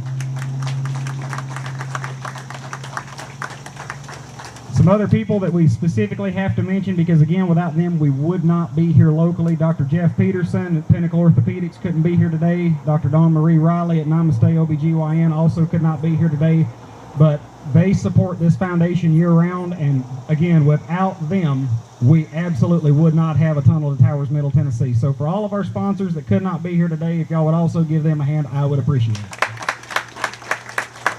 So thank you to everybody that supports this foundation and that gives your time, your money, your efforts, your blood, your sweat, and your tears. We appreciate it more than you know, and I'll turn it back over to Bill. Thank y'all. So we was talking about where were you at. I hope everybody, most people remember exactly where they're at on 9/11. And when the first plane struck the towers, everybody thought it was an accident. Watching the news, we heard different things from it was a commuter plane to it possibly could be a charter plane, and then God forbid that it may be a passenger plane. And while we're watching that, and your eyes were struck on it, and every channel had the smoke coming from the tower, in the view you see a object in the sky.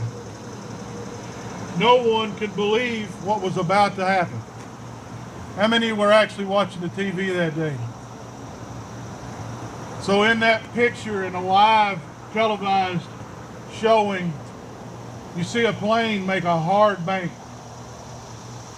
and out of nowhere it strikes the middle of the tower. And at that point, everyone knew this was no longer an accident, and that we were under attack. But what we didn't think immediately was the lives that were about to be lost. That night, Most of you last night went home. Some of you prepared for today. Some of us thought of everything we were going to do today. Those folks were enjoying their meals, their families. They were going on a plane ride to wherever it was to their destination, and some on vacation and some to visit family. And they didn't make it.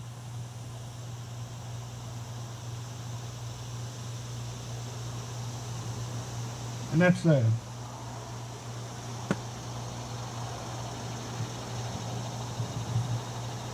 And the sad thing is we forgot. This was just another day. Has been for the last several years. And as the 20th year approaches, I make it in my mission, at least around here, that we don't forget. And I don't care what political party you're with and what your beliefs are in that. We lost people that day, guys. Our lives changed forever. They'll never be the same. We were attacked again on home ground by an enemy. And we shouldn't forget. And those people who lost their lives and the families that have been devastated, we need to keep this legacy going. And that's what Tunnel to Towers is doing. So again, please pay it forward to them. Talk to your family. Everybody here is probably on Facebook. Go out and have them make a pledge. Because again, it definitely affects local folks. So we got just a few more minutes before that second tower was hit. Matter of fact, 3 minutes. So again, as you were sitting watching the television and the smoke was coming, and as Joey says, the firemen and policemen were rushing to the tower because again, we have a tragic accident.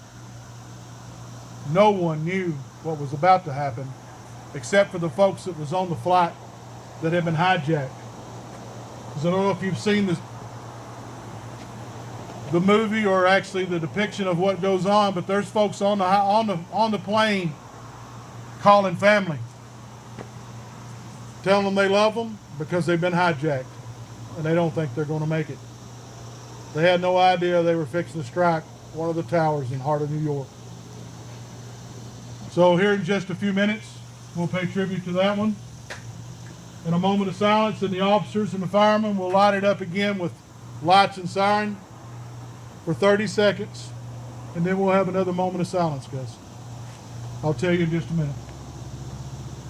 It is 9:03, guys. If you would light it up.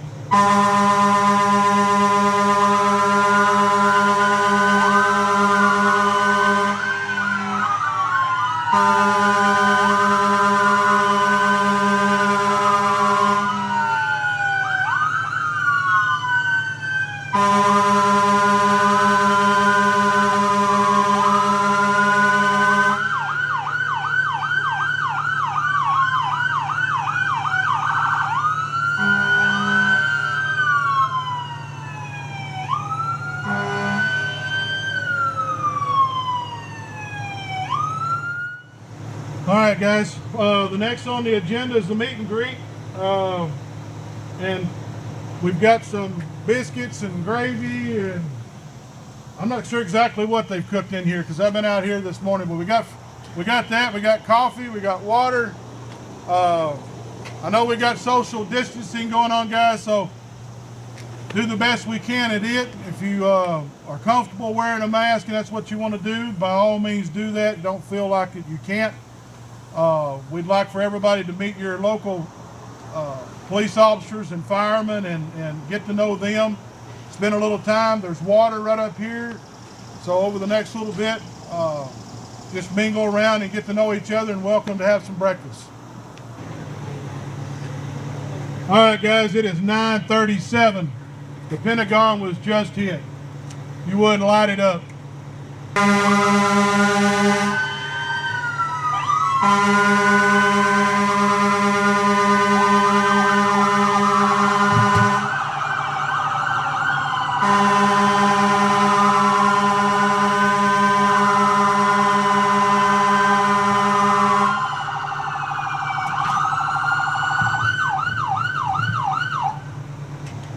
All right, guys, thank you. You can continue eating. We've got the next thing will come up, and it'll be at 10 o'clock, and we'll be getting a speech, as well as we have from the junior ROTC. So that'll be the next thing at 10 o'clock, guys, so you feel free to eat until then. All right, we have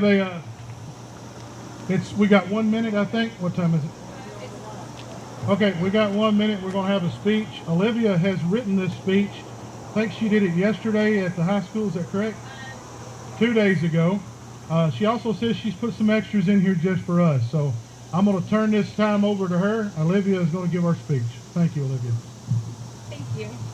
Good morning, everyone. I'd like to take a moment to thank our first responders, our veterans, Wild Bill's Barbecue and Grill for having us, and everyone in attendance. So please join us for the commemoration of Patriots Day. Up until 19 years ago, September 11th was just any normal day for the United States. However, that normalcy disappeared at 8:46 in the morning when an Islamic extremist group, Al-Qaeda, began the first hijacking out of 4 that would lead to the demise of 2,996 people. The first plane was an American Airlines Boeing 767. The plane had 20,000 gallons of jet fuel when it crashed into the North Tower of the World Trade Center in New York City. This impact in the North Tower instantly killed hundreds. Unfortunately, there were 1,402 people killed in total. This was broadcasted all over the news as a freak accident. However, 18 minutes later, 614 more people passed away when the second plane went into the South Tower on the 60th floor. There were a total of 2,763 people who passed away in the Twin Towers, and this includes 343 firefighters and paramedics, 23 New York police officers, and 37 Port Authority police officers. However, due to the work and aid of the first responders, many people were saved before the towers collapsed. They were some of the many heroes on this grim day. The third hijacking occurred on another flight that went into the Pentagon at 9:37 a.m. Sadly, 125 military personnel and civilians were killed, along with the 64 passengers on the plane. The passengers on the last plane fought the 4 hijackers and are suspected to have attacked the cockpit with a fire extinguisher. The plane then flipped, sped toward the earth, crashing in a rural field next to Shanksville in western Pennsylvania at 10:10 a.m. The fourth plane, as previously mentioned, Flight 93, never made it to its final location due to the bravery of Todd Beamer, who called Airphone Supervisor Lisa Jefferson and told her their plan to jump on the hijackers. His last words to Jefferson were to tell his family he loved him. Thomas Burnett Jr. was another passenger who helped. He called his wife and said, "I know we're all going to die, but the 3 of us are going to do something about it. I love you, honey." And last, Sarah Bradshaw had called her husband to explain their situation and that she was boiling water to throw on the hijackers. These 3 people and the other passengers exhibited hearts of valor and selflessness that saved many others who would have passed away if the plane hadn't veered off its course. In the end of it all, the 19 hijackers were killed, sadly, along with 2,977 others, which would have ended up more if it hadn't been for the heroes of this day. The firefighters, the paramedics, the police officers, and the passengers of Flight 93. 10 years after the tragedy, in the spring of 2011, the U.S. Special Forces found and killed Osama bin Laden, the leader of the terrorist group Al-Qaeda. The day of September 11th is known as Patriots Day and to honor those who died. To this day, we commemorate the Patriots for their ultimate sacrifice. To the firefighters, we thank you. To the paramedics, we thank you. To the police officers, we thank you. To our veterans, we thank you.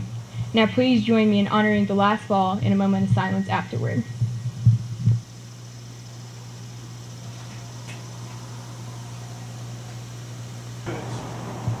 In approximately 2 minutes, the plane of which she talked about where the heroes saved countless lives will come to its demise in a field in Pennsylvania.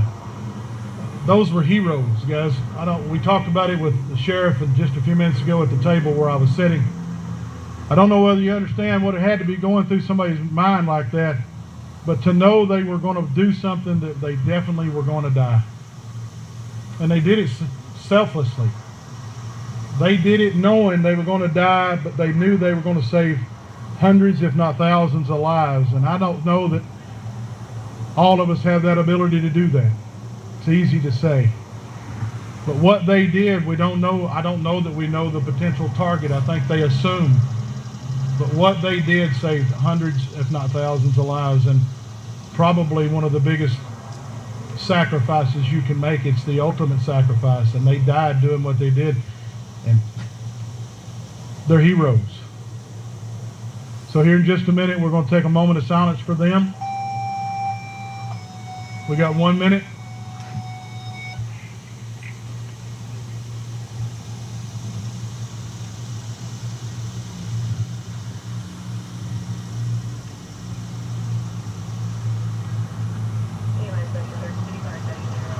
It is now 10:07.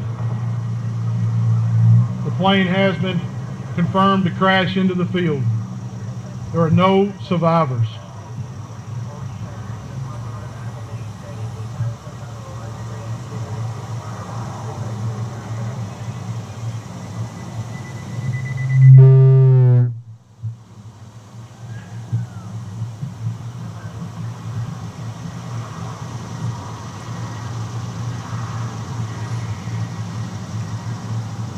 All right, thanks, guys.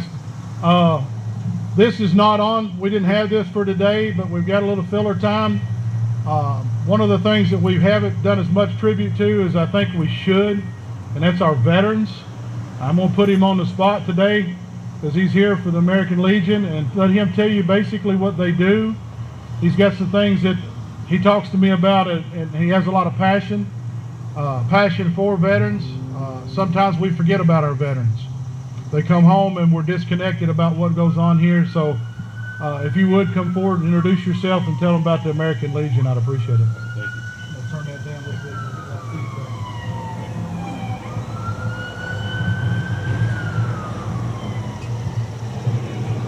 bit. I think he done that personally because he's been put on the spot. He just briefed me a little while ago. He got put on the spot, so I'm next.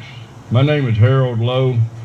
I'm a member of the American Legion here locally, Post 173, and the Vietnam Veterans of America. How many veterans do I have here today? All right, thank you for your service. I'm also retired military. My wife was a veteran, and we're also retired from the workforce. That's why I'm trying to locate me a place here at Wild Bill's where I can just come here and just kind of kick back.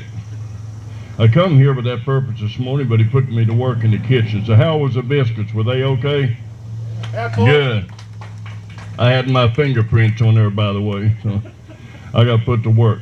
What does the American Legion do? Like any other veteran service group, we serve the veterans and their families. American Legion's been around since 1919, and I'm also with the Vietnam Veterans of America. We serve our community, and we serve the people in veterans hospitals.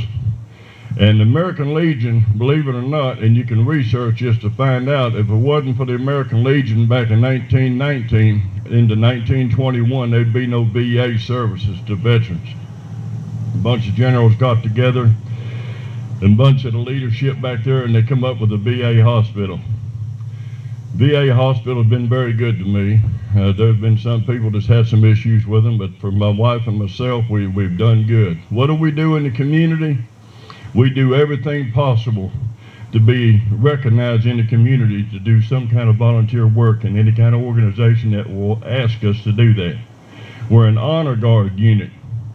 We're also a color guard unit. We do veterans funerals, and we average about 60 to 65 of those a year. And we're an aging veteran support group. My first priority in the American Legion here local was the first vice commander, and I'll be doing membership. So if you see my ugly mug coming at you, there's a good chance I got a application in my pocket.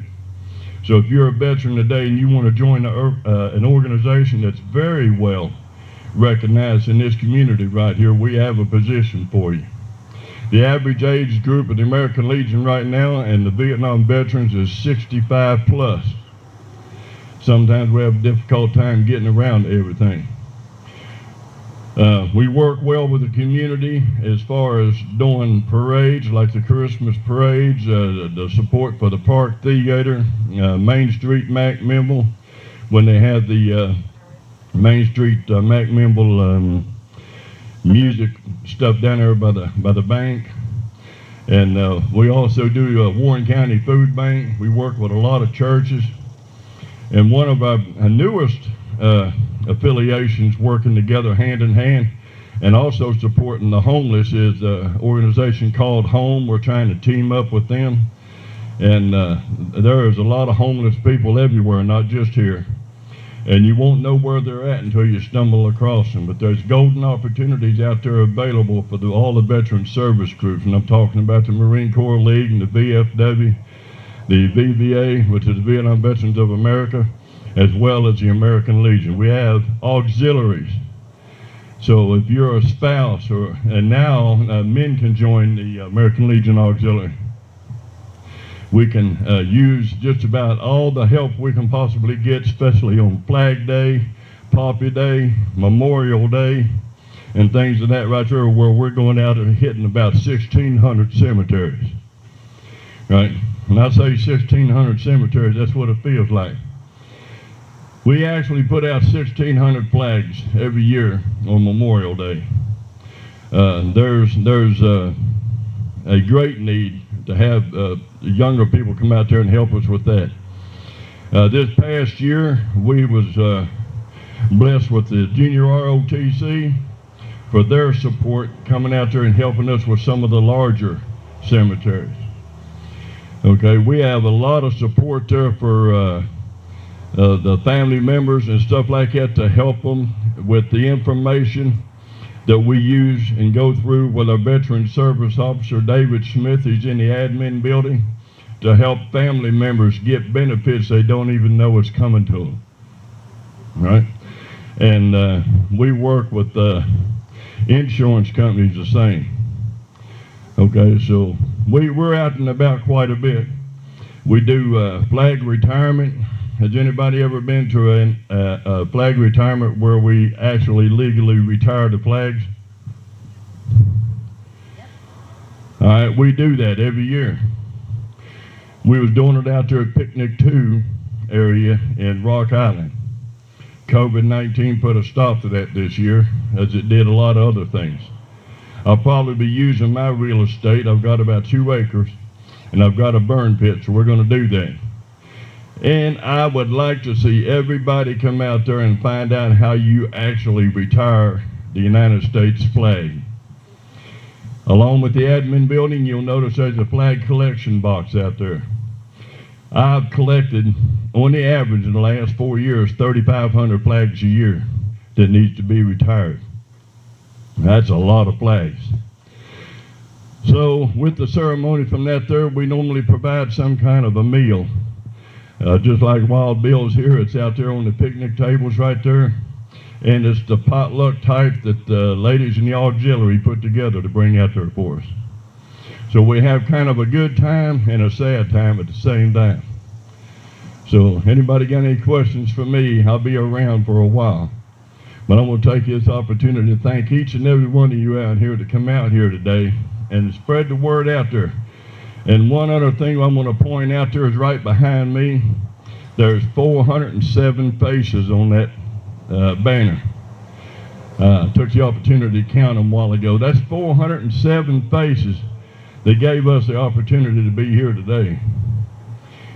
So I get a little touched about that right there because I remember exactly where I was. I retired out of service in '94. I was driving truck.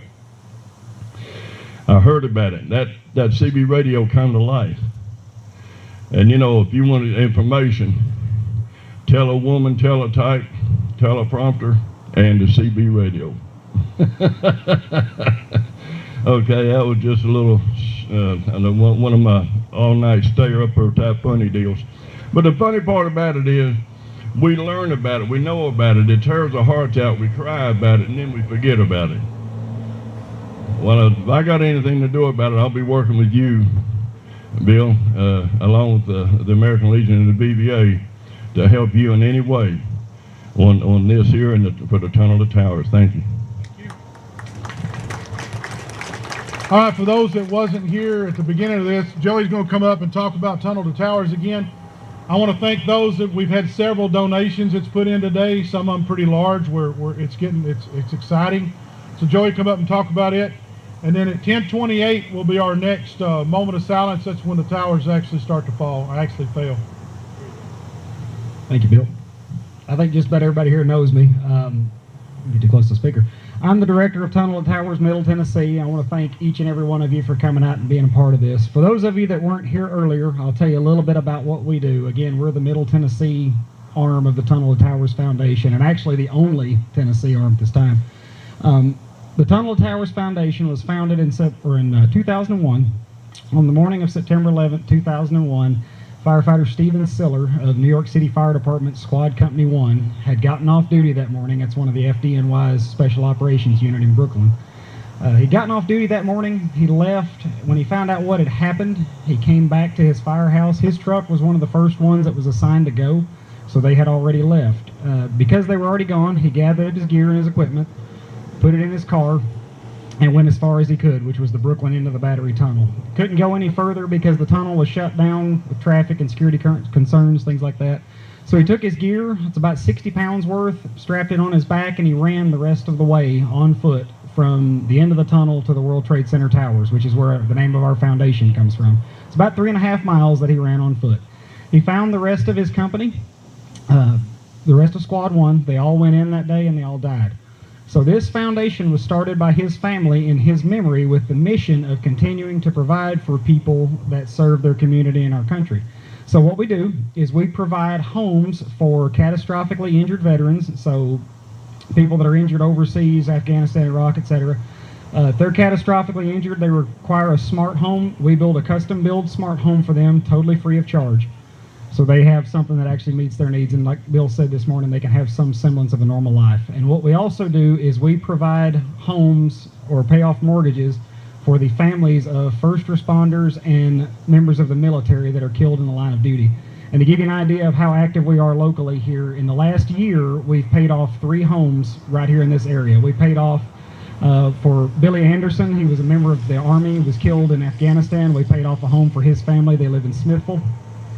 We also paid off the mortgage for Officer Spencer Bristol of the Hendersonville Police Department, who was killed in December, and also Officer Billy Clardy of the Huntsville Police Department, who was also killed in December. All 3 of those were killed in the line of duty. We stepped forward immediately, picked up their mortgages. Those families now have a place to live. So it's because of the support of this community that we're able to do that and to keep that going. So I want to thank each and every one of you for coming out.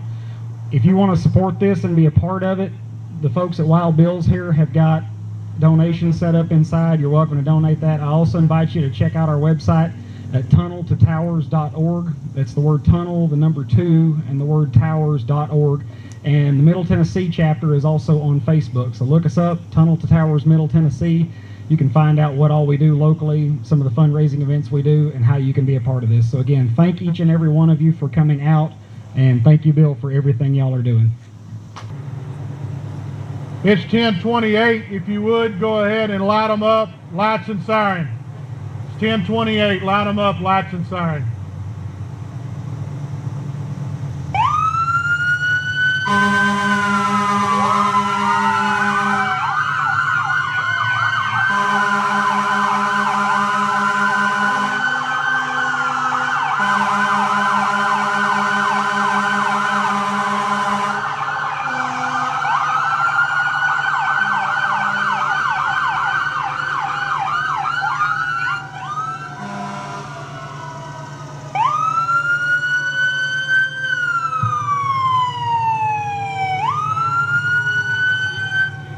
All right, guys, let's have 30 seconds of silence with just the lights, please.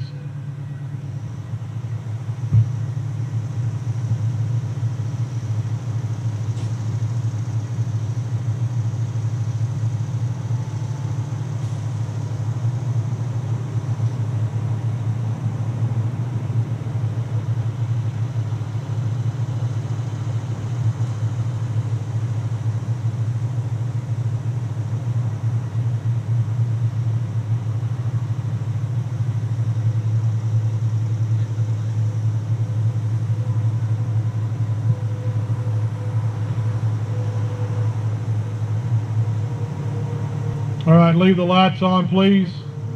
At this time, I'll turn it over to the junior ROTC. Is that correct?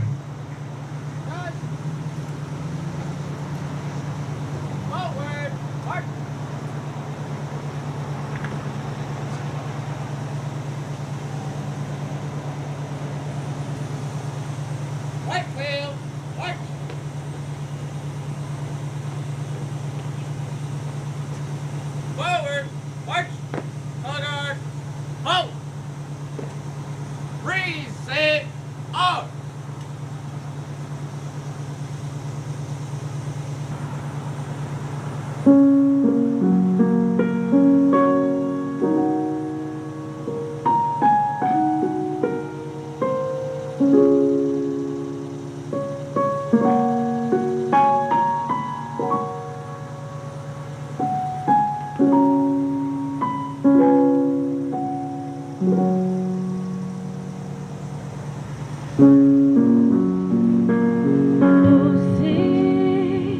By the dawn's early light, what so proudly we hailed at the twilight's last gleaming, whose broad stripes and bright stars through the perilous fight o'er the ramparts we watched was so gallantly streaming, and the rockets recollect the bombs bursting in air, gave proof through the night that our flag was still there. Oh, say does that star-spangled banner yet wave? Oh, the land of the free and the home of the brave. Order, march. Colors reverse, march.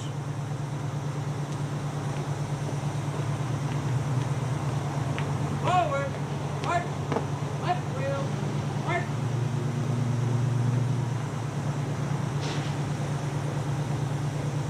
Forward, march.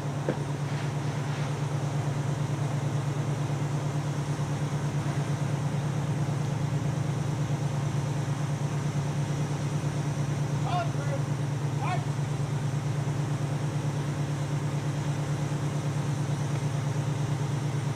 Forward, march. Color guard, halt. Order, color.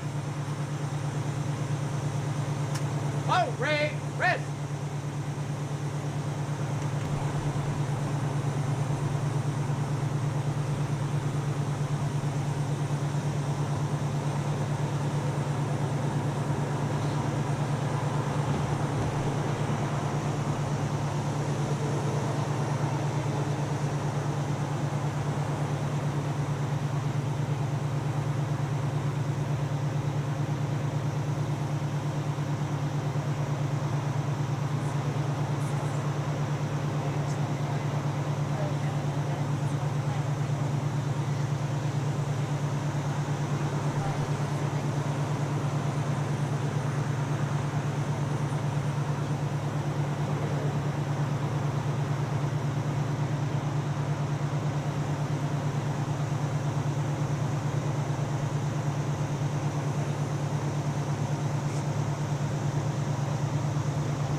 Good morning. My name is Jarvis Johnson. I am a Deputy Sheriff for the Warren County Sheriff Department, School Resource Officer stationed at West Elementary.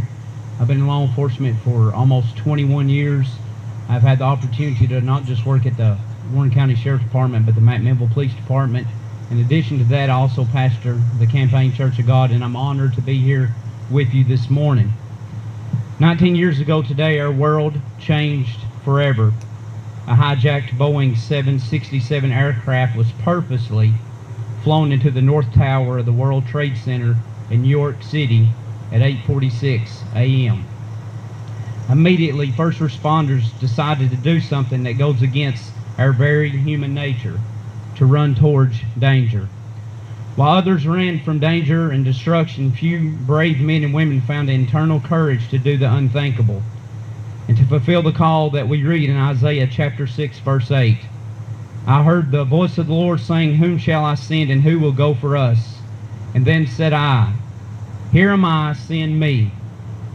As these heroes ran towards the threat, they would soon learn that that was just the beginning of the sorrows of that day. Another plane crashed into the South Tower, and then the west side of the Pentagon. Lastly, another aircraft crashed into a field in Stony Creek Township, Shanksville, Pennsylvania, believed to be headed for the White House. Against all odds, our nation's bravest servants paid the ultimate sacrifice in service of others. Before that day was over, 2,996 people died. 412 were first responders. Many others have died since that day from causes that can be directly resulted as responding to these attacks. Today we honor these great heroes' sacrifice for giving their lives for those that they love. Let me remind you, it was not the movie stars that responded. It was not the professional athletes. It was not the politician, the community activist, or the protester who responded. It was the first responder. Matthew chapter 23:11 says this, "The greatest among you shall be called your servant." As I look over this crowd, I see servants, those who have answered the greatest call to serve others, those who risk everything, including their own lives, in service of others. Matthew chapter 25 verse 21 says this, "When speaking to the good servant, the Lord said the following, 'Well done, thou good and faithful servant. Thou hast been faithful over the few things. I will make thee ruler over the many. Enter thou into the joy of the Lord.'" Before I pray, let me say thank you for your sacrifice, for your willingness to serve, your love for the community and its residents, to put others before yourself. Let me say to you this morning, well done, thou good and faithful servant. Let us pray. Heavenly Father, we're thankful for opportunity to gather in your presence, to gather in your name, Lord, as we lift up, Lord, those that have lost their lives. We lift up their families in prayer. We pray for each and every one of them that, Lord, as they reflect on the things that they've suffered, that, Lord, they'll see the glory of God can overcome any tragedy. That, Lord, as we work together as a nation, that we'll no longer be a divided nation, but we'll be in one mind and one accord. And that we would serve you and that we would serve our community, because the greatest calling of all is to serve others. Lord, we thank you for dying for us. In Christ's name we believe and we pray. Amen.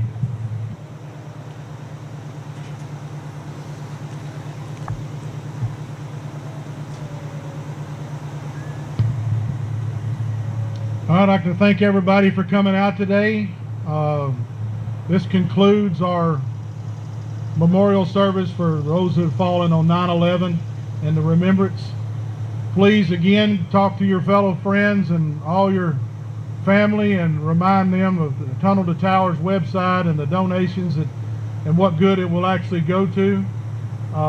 Tonight, if you're interested, there'll actually be a praise and worship service in the ballroom. Feel free to come out. There'll also be a conclusion of a moment of silence at that time at 5:20, when it's appropriate to have a moment of silence. That supposedly on 9/11 that concluded Tower 7 falling. So at that point we'll have a moment of silence, but we'll also have praise and worship. Again, that's what we wanted to do here. We want to praise God for the things He's given us and the things He's done for us and the things He's continuing to do for us. So we appreciate everybody who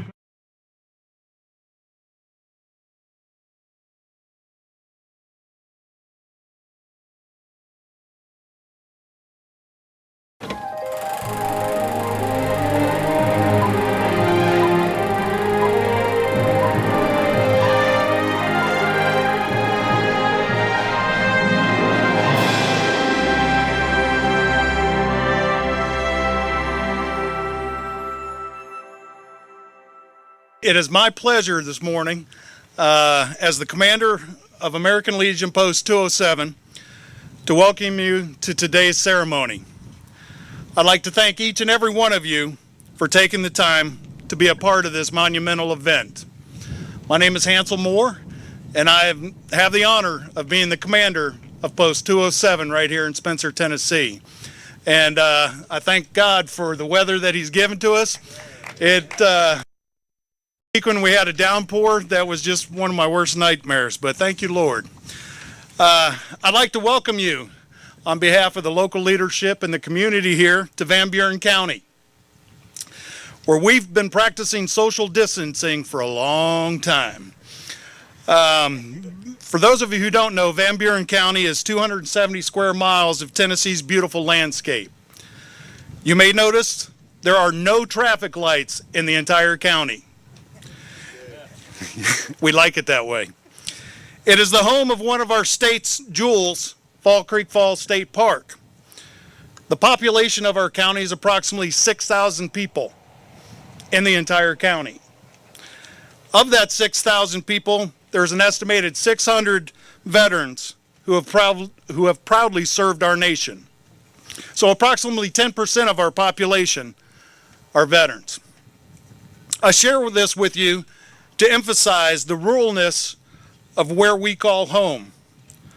While we love open space, our small town community, there's a downside for choosing to live so remotely. It is the decreased ability to readily access health care. With this in mind, when we made the decision to renovate a 40-year-old building, we included in the design an area for telehealth services. What you're visiting today is the culmination of thousands of volunteer hours and the coordination of resources of many organizations. It is an example of what victories can be achieved when people come together for a specific mission. As a nurse for almost 3 decades, I've witnessed many changes in technology and the way that healthcare is provided. It is my observation and belief that telehealth services is the future of healthcare, and we at Post 207 are proud to be a part of that future. What you are witnessing is not the finale of the mission, but just the beginning. As we will continue to seek professional relationships and opportunities to provide healthcare services to veterans throughout our great state of Tennessee. Again, on behalf of Post 207 and the American Legion leadership, I thank you all for sharing this historical day with us. And with that, we will continue our program. Thank you.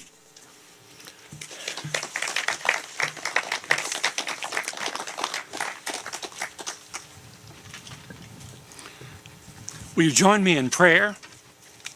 Father of mercies, day by day, our love to you grows more and more. Your gifts are strewn upon the way like sands upon the great seashore. We pause to look up and say thank you for this beautiful fall day on the mountain. And we rise to thank you for the thousands of blessings you've already sent our way. We are so grateful for this telehealth access portal in this building that is opening up a new world of healthcare to the veterans in this area, the men and women who've served faithfully for so many years. We celebrate the fact that lives can be saved because folks who are afraid to visit the hospital can now come to the safety and security of this building. We're so thankful for the partnership, the fellowship, and the support provided by Ben Lomond Connect. We rejoice that we can reach out together, arm in arm, and extend a helping hand to the veterans in this neighborhood. We pray a rich blessing to be upon Ben Lomond Connect and all they do to enrich the lives of their customers and all they do to help us continue to serve veterans right here in this neighborhood.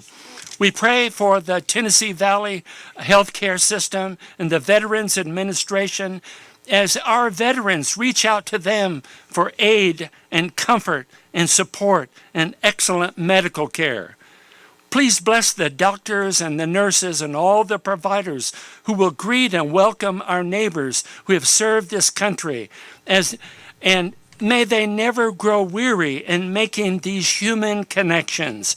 We pray a blessing upon this partnership between Post 207 and Ben Lomond Connect, a blessing upon the American Legion and all the veterans organizations that continue to serve in the great state of Tennessee.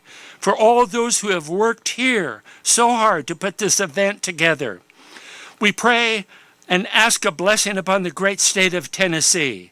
We ask a blessing upon the United States of America, and we pray that peace, harmony, and love might once again reign across this nation. In Jesus' name, amen. Amen. You may be seated.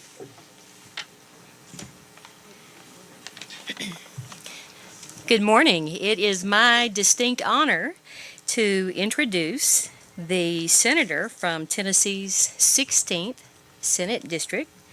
She is also known as the Deputy Speaker of the Senate. To us, she's just our Janice Bowling, so we welcome you.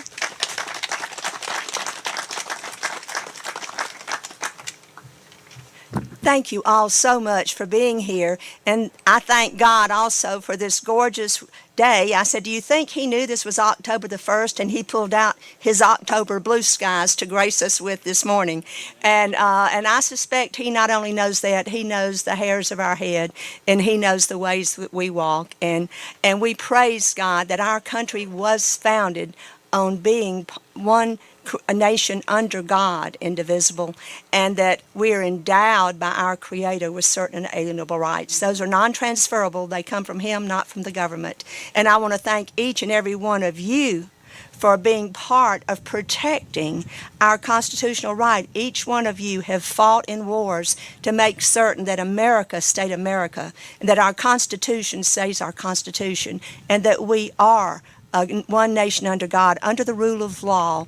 And in order to be there, we all have to internally be under the law of our Lord and Savior. So I want to thank you for that, but I want to thank Lisa Cope. Now, she's Van Buren's own Lisa Cope, and Dr. Ray Troop for the incredible work that Ben Lomond is doing across Senate District 16. You think you just have them all to yourself up here. Well, you don't. They are really going to a lot of my counties. I have carried legislation for 7 years. Some of the large companies were, I call not legacy providers, but legacy preventers, would confuse enough people in the committees that they wouldn't even give me a second to my bill, but saying that we have to get fiber to the premise across rural Tennessee. We have to close that digital divide. We have to make certain that whether you're living on this beautiful mountaintop in Van Buren County or over in Swanee or wherever you are in Grundy County, that you are being provided access to 21st century. And that's something that's happening now. And I just want to thank Hansel and all of his crew here. I came when you were still a work in progress to see that you all were envisioning that telemedicine portable, and now to see it and to know that you all are being so gracious to provide the service. So it's an honor to be here with you today, and I just thank you for allowing me the opportunity to serve you. And I'll close with one thing. The last blanket that draped my daddy was that American flag. He was a World War II veteran, and my husband's daddy was a fighter pilot in World War II, and they have gone on. But the things that they taught us growing up, we respect our military, we respect the sacrifices you've made, and I want to thank you again for allowing me to be part of this special day in Van Buren County. Thank you.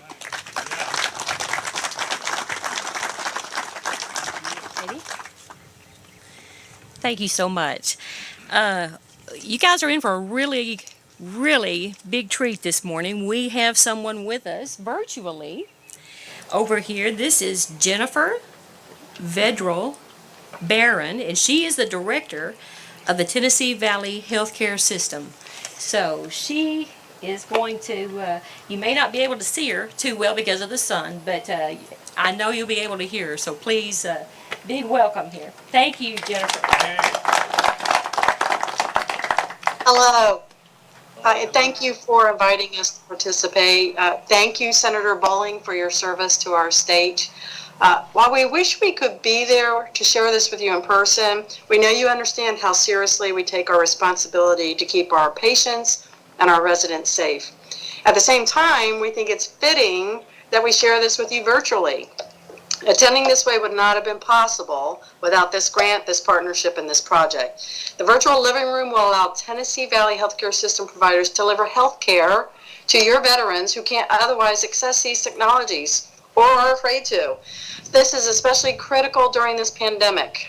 We believe telehealth services are the future. You heard this earlier, and we're thrilled to see veterans in and around Van Buren County get access to that capability. I can't wait personally to come visit. We want to thank Ben Loman Connect, who made this happen. Without your generosity and hard work, which is so heartfelt and we are so grateful, this would never have come to fruition. We cannot thank you enough. I'd also like to mention American Legion Post 207 Commander and a Tennessee Valley nurse, Hansel Moore, who we know is very excited to see this year-long effort pay off. Thank you, Hansel, for your leadership. For your continued dedication to veterans' well-being. I am really proud of you, and anything we can do at Tennessee Valley to support your post, please let me know. So thanks again for letting us participate virtually. Have a beautiful day. It looks like it's great out there.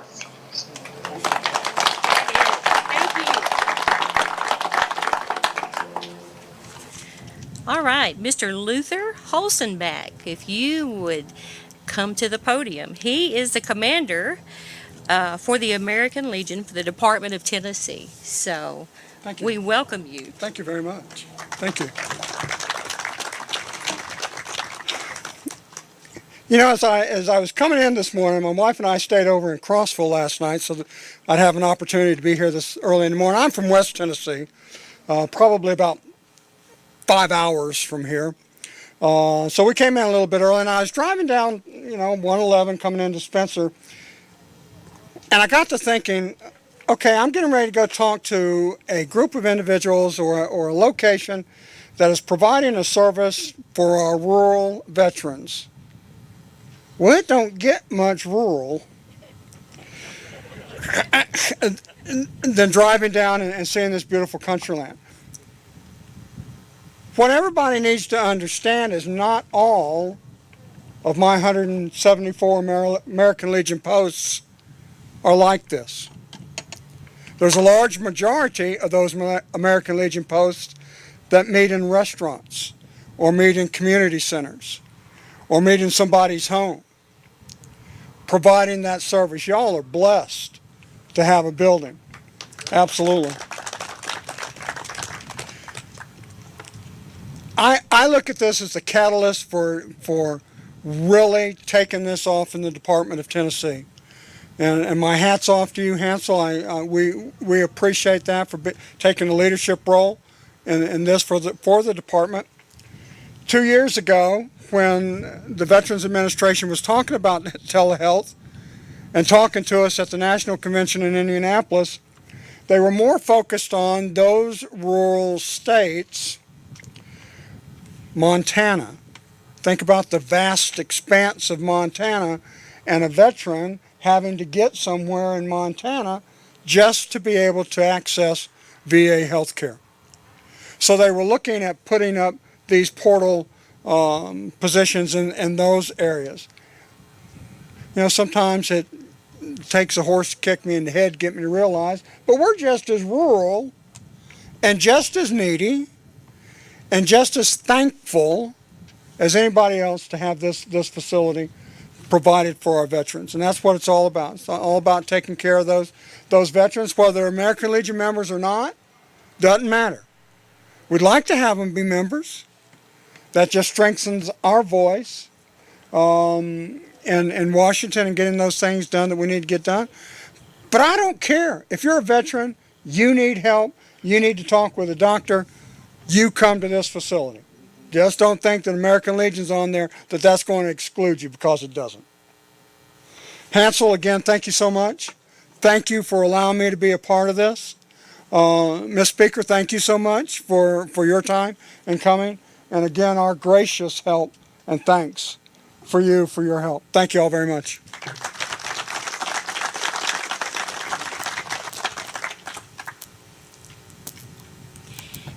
We'll ask County Mayor Greg Wilson of Van Buren County to approach the podium.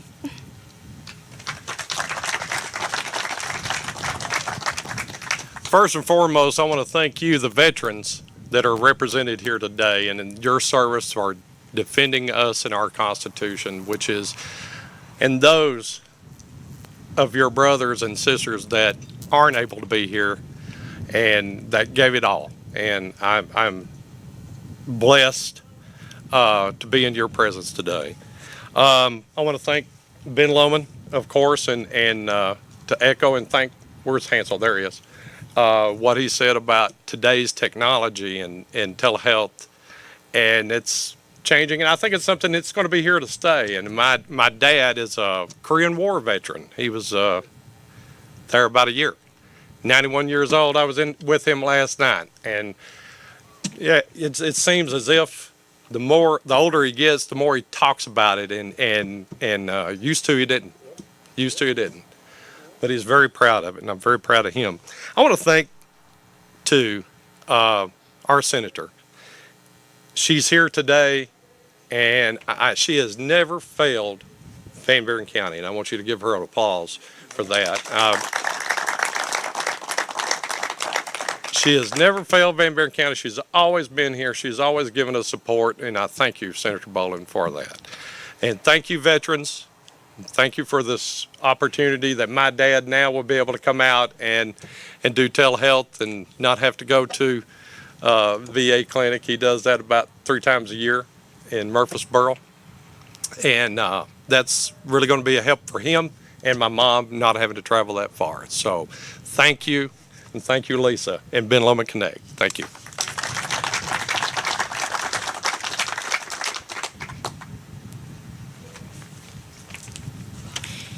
We'd like to ask Mickey Robinson. He is the City of Spencer Mayor, to come to the podium.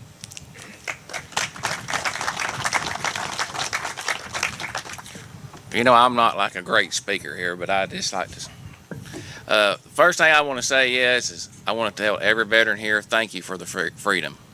I mean that from the bottom of my heart. Just like Greg said, it's an honor to be able to speak. They asked me to come and speak to you guys just for a second, but I want to say from the bottom of my heart, thank each and every one of y'all for your freedom. Thank you for you fighting for us. Also, thank you, Lisa, and definitely thank you, Hansel, for everything that you've done for this community to help get this. Thank you, Miss Boland. Like I will say with Greg, you've always been here for Van Buren County. You've always helped us when we needed it. That means the world to us. Again, I want to thank everybody in this community coming together, working together. We stick together, we work together, we can get things accomplished, and that's what we're doing. So again, I'm going to say praise you, Hansel, for what you're doing for the veterans. And again, thank you so much.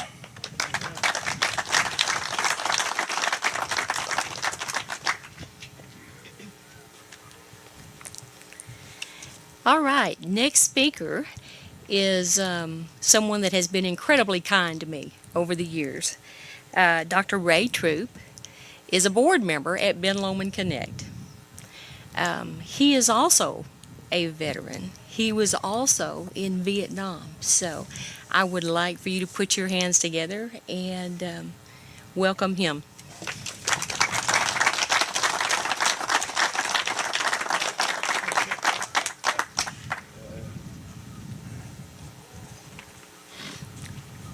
It's quite a pleasure to be here, and I sure appreciate you all being here and what is being done by the community as well as Ben Lomond Connect. Janice and I go way back, and Janice is always here for us. She's a dear friend. Thank you so much for coming. And my experience in the military was medical. Interned in Denver, had a lot of casualties there. I was in San Francisco a year, then Vietnam for a year, and saw it up close and personal. And I know what a terrible impact some of this stuff has had on young men. Likewise, current battles, Afghanistan, Iraq, what have you. But anyway, this will be a great help for people. They won't have to drive to Murfreesboro or Nashville. They can come in here and turn on the TV and handle a lot of stuff. I've done some telemedicine myself as a patient with my doctor, and so I still go to the office. It's an excuse to get back to the office. I've been retired 3 years, but anyway, I want to thank Lisa, the staff of Ben Lomond, and the folks here in Van Buren County for making this happen, and all the support you all have showed by turning out today. Thank you.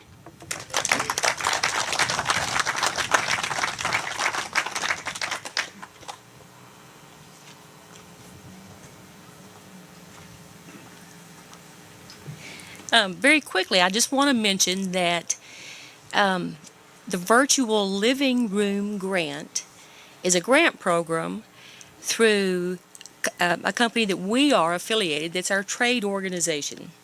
So we're a member of NTCA, the Rural Broadband Association. And the philanthropic arm of that is FRS, or the Foundation for Rural Service. And so these virtual living room grants have been available for a few years now. And actually, in all honesty, Hansel and I have been talking for greater than 18 months to try to get this launched. And so, some things take a little longer than other things. And we do have a representative here. I haven't asked him if he'd like to say a few words. From NTCA, Mr. Jeff Yarborough. He actually lives in Murfreesboro. But would you care to say anything? And then immediately after Jeff, we actually have a couple of small video clips from Shirley Bloomfield, who is the CEO of NTCA, from Pam Becker, who is the FRS executive director, and then Kevin Oliver with CoBank, and CoBank is the exclusive sponsor of the grant that started all of this. The beautiful sign you see out in the yard, the computer, and they were just a great partner. And not to mention the American Legion Post here and the great relationship that we have forged with them and the deep appreciation we have, and the hope that this will be continuing for decades to come. So, Mr. Jeff Yarborough. Good morning. Thank you all. Veterans, echoing whatever you've heard from everyone else, thank you, thank you, thank you. Senator Bowling, great to see you again. You may not remember, we first met in 2001 over in Tullahoma. But I live in Murfreesboro, as Lisa said, and it may get mentioned, maybe not, but it's my understanding this is the first American Legion post in the state of Tennessee to have a virtual living room. And I am so pleased. I'm tickled. Yesterday, we had one of those infamous Zoom meetings, and with our whole NTCA staff, and when Pam, who you'll meet here in a moment, mentioned Spencer, Tennessee, man, I had to bow up a little bit because I thought, that's my territory. So I'm proud to be here and proud of everything that's going on, and our great relationship with Ben Lomond Connect and the board that serves so well. Also, just thank you for having this today, and thank you for allowing me to come join you. Thank you. Hi, I'm Shirley Bloomfield, the CEO of NTCA, the Rural Broadband Association, and I am honored and delighted to be here with you today as we celebrate the opening of the virtual living room in Tennessee. Congratulations to the entire Ben Lomond team, from Lisa to the staff to the board of directors. What great vision and leadership you all have shown to bring a virtual living room to your community. I am so proud of the work that you are doing, and I'm so excited. You are using the robust broadband that you provide to your community already and tying that in with filling a void and that is assistance to medical care and other support for those who have served us so well, our American veterans. So a huge congratulations to all of you. This is just another powerful testament to why Ben Lomond is one of the leading smart rural communities across the country. I love the partnership that you have with NTCA. I love the partnership you have with the Foundation for Rural Service, as well as CoBank in creating this virtual living room. And I certainly welcome all of the leadership that you have shown all across the industry in terms of showing what broadband connectivity means for all Americans. Again, congratulations to you. Hello, my name is Kevin Oliver, and I currently serve as Managing Director and Relationship Manager for CoBank, serving communication borrowers throughout Tennessee. On behalf of CoBank, I would like to congratulate all the partners that helped to establish the new virtual living room project in Spencer, Tennessee. To all our fellow partners, including the Foundation for Rural Services, the VA Tennessee Valley Healthcare System, the American Legion Post 207, the NTCA, and Ben Lomond Connect, we say thank you and congratulations on helping to provide a critical need for our veterans. At CoBank, we believe no veteran should be limited to seeing their healthcare provider due to their inability to travel long distances. Hopefully, this new virtual living room in Spencer, Tennessee will help to eliminate this potential burden. The Virtual Living Room Project is a testament to the great things that can be done when partners come together to meet the needs of our community. Given the current conditions brought on by the COVID-19 pandemic, the demand for virtual telemedicine is needed now more than ever. Because of this, we would like to say that CoBank's grant funding in support for worthwhile endeavors like the Virtual Living Room Project is not done. In fact, we've only just begun. It is our goal to support the development of more virtual living room projects throughout rural America so that veterans can get the access to health care they need regardless of where they might reside or how they may be required to quarantine. Finally, to our virtual living room partners, we at CoBank are ready to get started again. Let's make it happen. Thank you. My name is Pam Becker, and I'm the Executive Director of the Foundation for Rural Service, or FRS. We are the philanthropic arm of NTCA, the Rural Broadband Association. And through our programs, such as the Virtual Living Room, we aim to enhance the quality of life in rural communities. Today, we are celebrating the fresh paint, a new sign, and a computer with a super fast and robust broadband connection.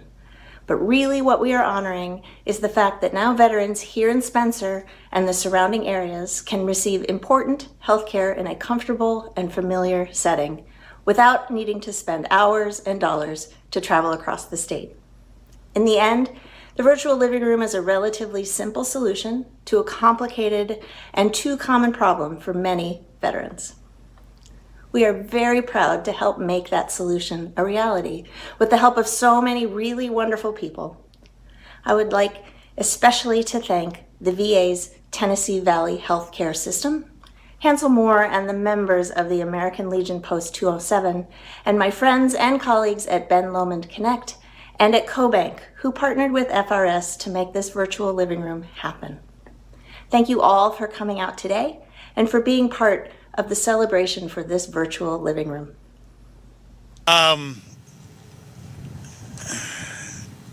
As I stood over here and watched this ceremony, it's like I said, this is a culmination of over a year of work, and I can't emphasize how much gratitude we have for so many people that came together. I thank you all for being here.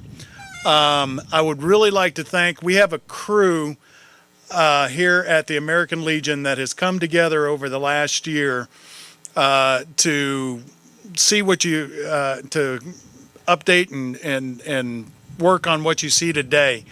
And I'd like to thank our members. For all the members here in 207, if you could just raise your hand real quick, and all those that have helped, I'd really, really like to thank each and every one of you. It's an incredible group of men and women. We're honored here, and it hit me a little bit ago. Our senior member, who's our biggest troublemaker, is sitting right here. His name's Bud Grissom.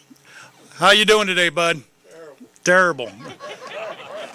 I told him if he ever answered me any other way, I'd send him to the hospital. But Bud is, every time you ask him, his age changes, but he's over 90 years old. How old are you, Bud? 91 plus. I think it's actually 94 was the last time. But anyway, and then on the other end of the spectrum, we have back here Danny Madewell. Where'd you go? Oh, there you. Okay, Danny Madewell. He represents a new generation of warriors and veterans. And then we have 64 members in between. So I am proud to be the commander. Thank you all that have been part of getting us to where we are. And like I said, this is just the beginning. We're ready to launch. And just hold on to your hats, because here we go. And with that, you know what? And doggone it, Lisa, come here. Come here just for a second. And don't hit me, because I know you hate this. But Lisa and I have you. If she kicks me behind the podium, I'll let you know. This could not have happened without Lisa. And I'm not just saying that. Her and I have formed a relationship that I think is going to not only benefit Van Buren County, but Middle Tennessee. And she doesn't like kudos, but doggone it, I'm gonna give you kudos publicly. Thank you for putting up with us veterans. And thank you. I'm allowed to hug her. She is also the spouse of a veteran. Okay. Terry has been a speaker at some of our events, and it's an honor to know him. Like I said, this county is about 10% veteran population. That means that we have given to our nation. Many of them were born here, went away to serve in a variety of conflicts or peacetime, and came back. The other thing is there are many veterans who just see Van Buren County as the place they want to spend the rest of their lives. So again, it is my honor. Thank you, Miss Lisa. And she has done tremendous things. And like I said, today we're just getting started, I hope. Absolutely. I hope. So with that, she told me I'm not allowed to handle the scissors because they're sharp. But somebody's going to cut this ribbon, and I'm going to invite you in. We've had some ladies who have done some tremendous work. We eat good at this post at anything. We don't need a reason, but they have prepared some food if you want to come in here. I know some of you are getting hungry. But I would love to show you to come on in if you haven't seen the actual virtual living room telehealth portal area. Love to show it to you and show you what has happened inside this post. So with that, I'm going to let you handle the scissors. And we're going to do, Dr. Troop, you're going to come up here and help us cut it? Yes. All right. And who else do you trust with sharp objects? Well, Kane. Kane, come on. We'd like Tony Turner to come up Yeah, here. where is Tony? He's right over here. I saw him 20 minutes ago. Randall. Yeah. And I want to echo most of Hansel's remarks, but I want you to know that we are so firmly committed and we are strong believers in this project. And we look to make this happen throughout our service territory. This is the most active American Legion post in our region, which why we thought it was a great idea to start here. But we are so convinced that this is going to be a difference maker in the quality of life for so many veterans. And we just want you to know how strongly we support this. And we appreciate all of you for everything that you do. And we want you to use this now. So thank you so much for everything.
Who says crafting is a dying art? I'm finding crafters all over the Middle Tennessee area who make unique items that'll be passed down for generations to come. Welcome to Handmade Tennessee. I'm Kimberly Vance with my special guest today, Linda Holland. Hi, Linda. Hi, Kim. How you doing? I'm fine. Fantastic. Now, Linda owns the Main Street Bakery in Uptown McMinnville, or Downtown McMinnville. Which one is it? We call it downtown. Okay. I guess it depends on where you live, right? Guess, but it is downtown, I think. But anyway, what you're doing today, I'm very excited about because this is something that I've always seen and always wanted to do, but I have never known how, and I figured it was way out of my area of doability. Linda is making fondant. Now, is that how we pronounce it? Have we decided? Some people say fondant, some people say fondant. I've never figured out the right word. I call it fondant. All right, let's call it fondant then. We'll go with that. Okay. All right, so you actually make your own fondant. Yes, we do. Oh man, I'll tell you what, that's absolutely amazing, because I always thought that you had to buy it like in sheets or something. I'm telling you, I don't know much about it, but you I'd love to can look buy it in sheets. You can buy it in a big blob. You can make your own. All right. So instead of the big blob, you make your own. Yes, yes. All right. What goes in a batch of fondant? It's unflavored gelatin, powdered sugar, water, corn syrup, and shortening. Wow. And then whatever flavoring you want to put in. Most people use vanilla. I like almond. Almond seems like it gives it a little more punch, don't it? It does. I know a lot of people put that just in their icing too. A lot of people just put like a little. Just a little. It's not pinch like, of that. ooh, almond. It's like, ooh, what is that? Yeah, it's like, that's Yeah, good. yeah. Yeah. All right, cool. So you have, for the sake of time, you went ahead and made up a blob. How long does it take you to make? See, now that doesn't look like very much. It doesn't look like it's going to go very far. That right there will cover a big old cake. That'll cover a 12 to 14 inch cake right there. Wow. I'm not going to cover one that big with it today. An hour to make the fondant. Yeah. Wow. Yeah. Does it have to set up or anything? No, you beat it, and a lot of it is dependent on the weather. Sometimes you throw it away and start all over again. Really? Yes. Oh, wow. Yeah. Does it have to be a cool area or a warm area? It really needs to be cooler than the weather we've had lately, and not real humid. And really? And then once you get it the way you need it, you've either got to keep it airtight or you got to keep working it. It'll dry out on you. If it dries out, does it crack and break? It will. Now you can wet it back. You can add some more vegetable oil to it, or you can just spray it down with water. If you've got it, get it too sticky, you can just add some more powdered sugar to it. All right. So if it's a little wet, it's just like icing, sort of. Yeah. Okay. Yeah. A buttercream or something like that. I know I make my icing with just shortening and water and powdered sugar. This is a little different. This is about the consistency of Play-Doh. Wow. But it comes out so beautifully. Now, I've heard a lot of people say in the past that when they've gone like to a party or something, or bought something, you know, somewhere obscure, they say that the cake looks beautiful, but it doesn't taste very good. The fondant isn't really one of the best tasting frostings out there. But you can do things with fondant that you can't do with anything else. Well, I'd say your flavoring adds a lot to it. It does. It adds a lot. And the thinner that you roll your fondant out, the better it is, because you just don't have as much in a bite. I always frost my cake with buttercream before I put the fondant over it, so that if they don't like the fondant, they can peel it off, and they still have frosting. That's a very good idea. You want to roll it out as thin as possible. I like to get mine, if I can, down to at least 1/4 of an inch, and then... And you've been doing this so long, you don't have to measure. I don't measure it. You are a professional. I just run my hands over it and try to make sure it's even. Now, if we didn't want to ice our cake, will the fondant still stick to it? It'll stick to it, but it will pick up every little lump and bump on your cake. I think I've got this now. So it would be better to frost it? Yes, yes, it is always better to frost it. While that looks rough and bumpy, when I put this fondant over it, it's just going to smooth all that down. Now let me ask you, if we didn't want to do white, how do you make it a color? Add food coloring to it. So it's pretty simple? Yes, yes. Cool. Very small amounts. Okay. Now, the color after you get through rolling it, you can still stretch it some too. You need it where when you... Check that out. Wow. You want to taste? Oh, that's good. Thank you. You know what? It's kind of like chewing gum. It is. It is. That's really good. Doesn't last quite as long. Okay. Then That's tasty. Just this small one is really easy. You can just pick it up and lay it across it. I'm gonna have to wet it down. It's drying out a little bit too much. If it's too dry when you go to lay it across the cake, it will crack right around the edge. Like split? Yes. Yes. And then you just do that. Wow.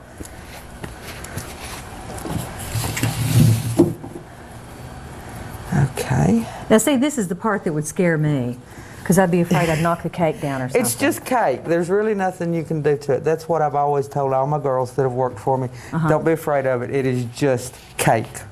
You know what gets me though? I guess I'm not so much afraid of the cake breaking. It's that I'm out of time and somebody wants cake right now. You know, I got all the little ones and they want cake right now. And if I break it or whatever. Then you take your pastry bag and cover it up. Excellent. I know you'd have some good tips for me. Okay, now we're just going to smooth it. You smooth and you stretch and you pull until you just get it the way you want it. Okay, and you're wetting your hands too to make it more pliable? Yeah, it's a little sticky, not more to keep my hands from sticking to it. Because I assume that would rip it too, potentially. Yeah. Let's see, I have right there, I've ripped it. But when I get done, you're not going to see that rip. That's cool. Now I'm just going to take the scissors. Oh. Normally I use a knife. I went off and forgot a knife today. Okay. And we're going to trim around it.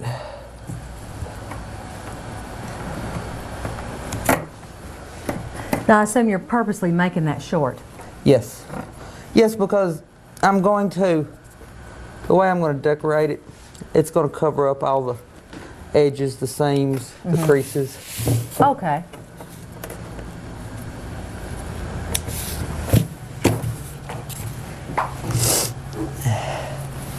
And that's what we have for snack later, right? Yeah. Now, do you ever make little shapes and stuff? Couldn't you get cookie cutters? It seems You can. things? I don't do a lot of that. The kids really enjoy doing that more. You can, if you're really artistic, I did get that a little short. If you're really artistic, you can mold with it. Now, what do you mean mold? Like put it over? Sculpt. Oh, wow. Wow. That seems like that's getting into way yonder too much. Okay.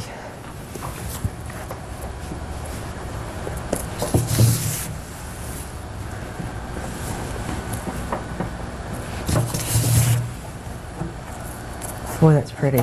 That's coming out nicely. The bigger the tier, the easier it is to do it without. We're saying the bigger the cake. The bigger the cake. piece? Okay. Yeah, the easier it is to do it without getting folds and pleats in it. Oh, really? Now, why is that? You got more. I really don't know. Okay, just one of those things. It's easier. All right, now notice you cut a little tuck out of that. Yeah. That's cool. Yeah. To get it to keep from creasing? To get it from, yeah. And I'll work it all down, smooth everything out. Okay. And when I get done decorating it, you're not really going to see all that. Goodness gracious, though. You have to work. Seems like a lot of work. Fast. So that it doesn't dry out too much on you. Now, what got you interested in making cakes? Something I always wanted to do. I guess shortly after I got out of high school, I took my first cake decorating class. Really? Then never really did that much with it. Then when my daughter got married, is when I made my first major cake. You're kidding. It was about 4 feet tall. Oh, you're kidding. And it was fondant. We had never worked with fondant before. Now, that's a pretty ambitious project to be your first one. Yes, it really was. It was too ambitious, really. We'll have to see pictures of it sometime. Okay. Now, normally I would have it smoothed down a little bit better than that. All right. I have these cake transfers that you can get just about any design you want on them. It's sugar paper. You cut it to size, and I have already cut it. Oh. You just peel it off. Okay. And if your cake's too dry, you can just spray it down. And it's sugar paper, edible sugar paper. Now, where can we find the sugar paper? You can find this at just about any cake decorating store. If you're really into it, you can go online and buy what you need for your home computer. You know what? That's what I started to say. I've heard somebody recently who said that they saw somebody who knew somebody who somebody else had a printer, and they put the piece of sugar paper, or a special type of paper. Well, it's a special paper. It's a sugar paper, and then it takes a special ink. Okay. And you could do that on your regular computer. Golly. Yeah. Now, I don't know if you need a separate computer for it. Seems like you would, don't it? Yeah, I peeled it.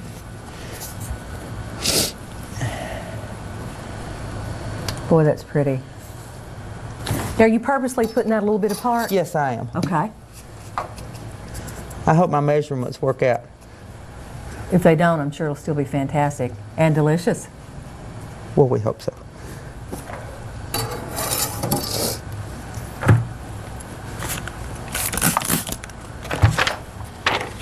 So how many cakes do you figure you've made like this now over the years? Oh. Too many to count? Yeah. I wouldn't know where to start. Right now, the girls aren't getting into the big wedding cakes as much. They kind of come and go. Yeah. You talking about the brides nowadays? Yeah, the brides are going more for smaller cakes, not so fancily decorated. See, something like this that would be right on time. Oh yeah. Beautiful. So any kind of sugar paper that you get, you just need to put it on. Yeah. It looks like you have measured that perfectly. That's a little big. And if you don't measure it exactly right, just take it off and cut it. Wow. Like I say, it's just cake and sugar. Now, have they always made these, or are these sugar papers kind of a new thing? This is something fairly new. The big decorators have had them for years. It's only been recently that you could buy them, that the general public could buy them.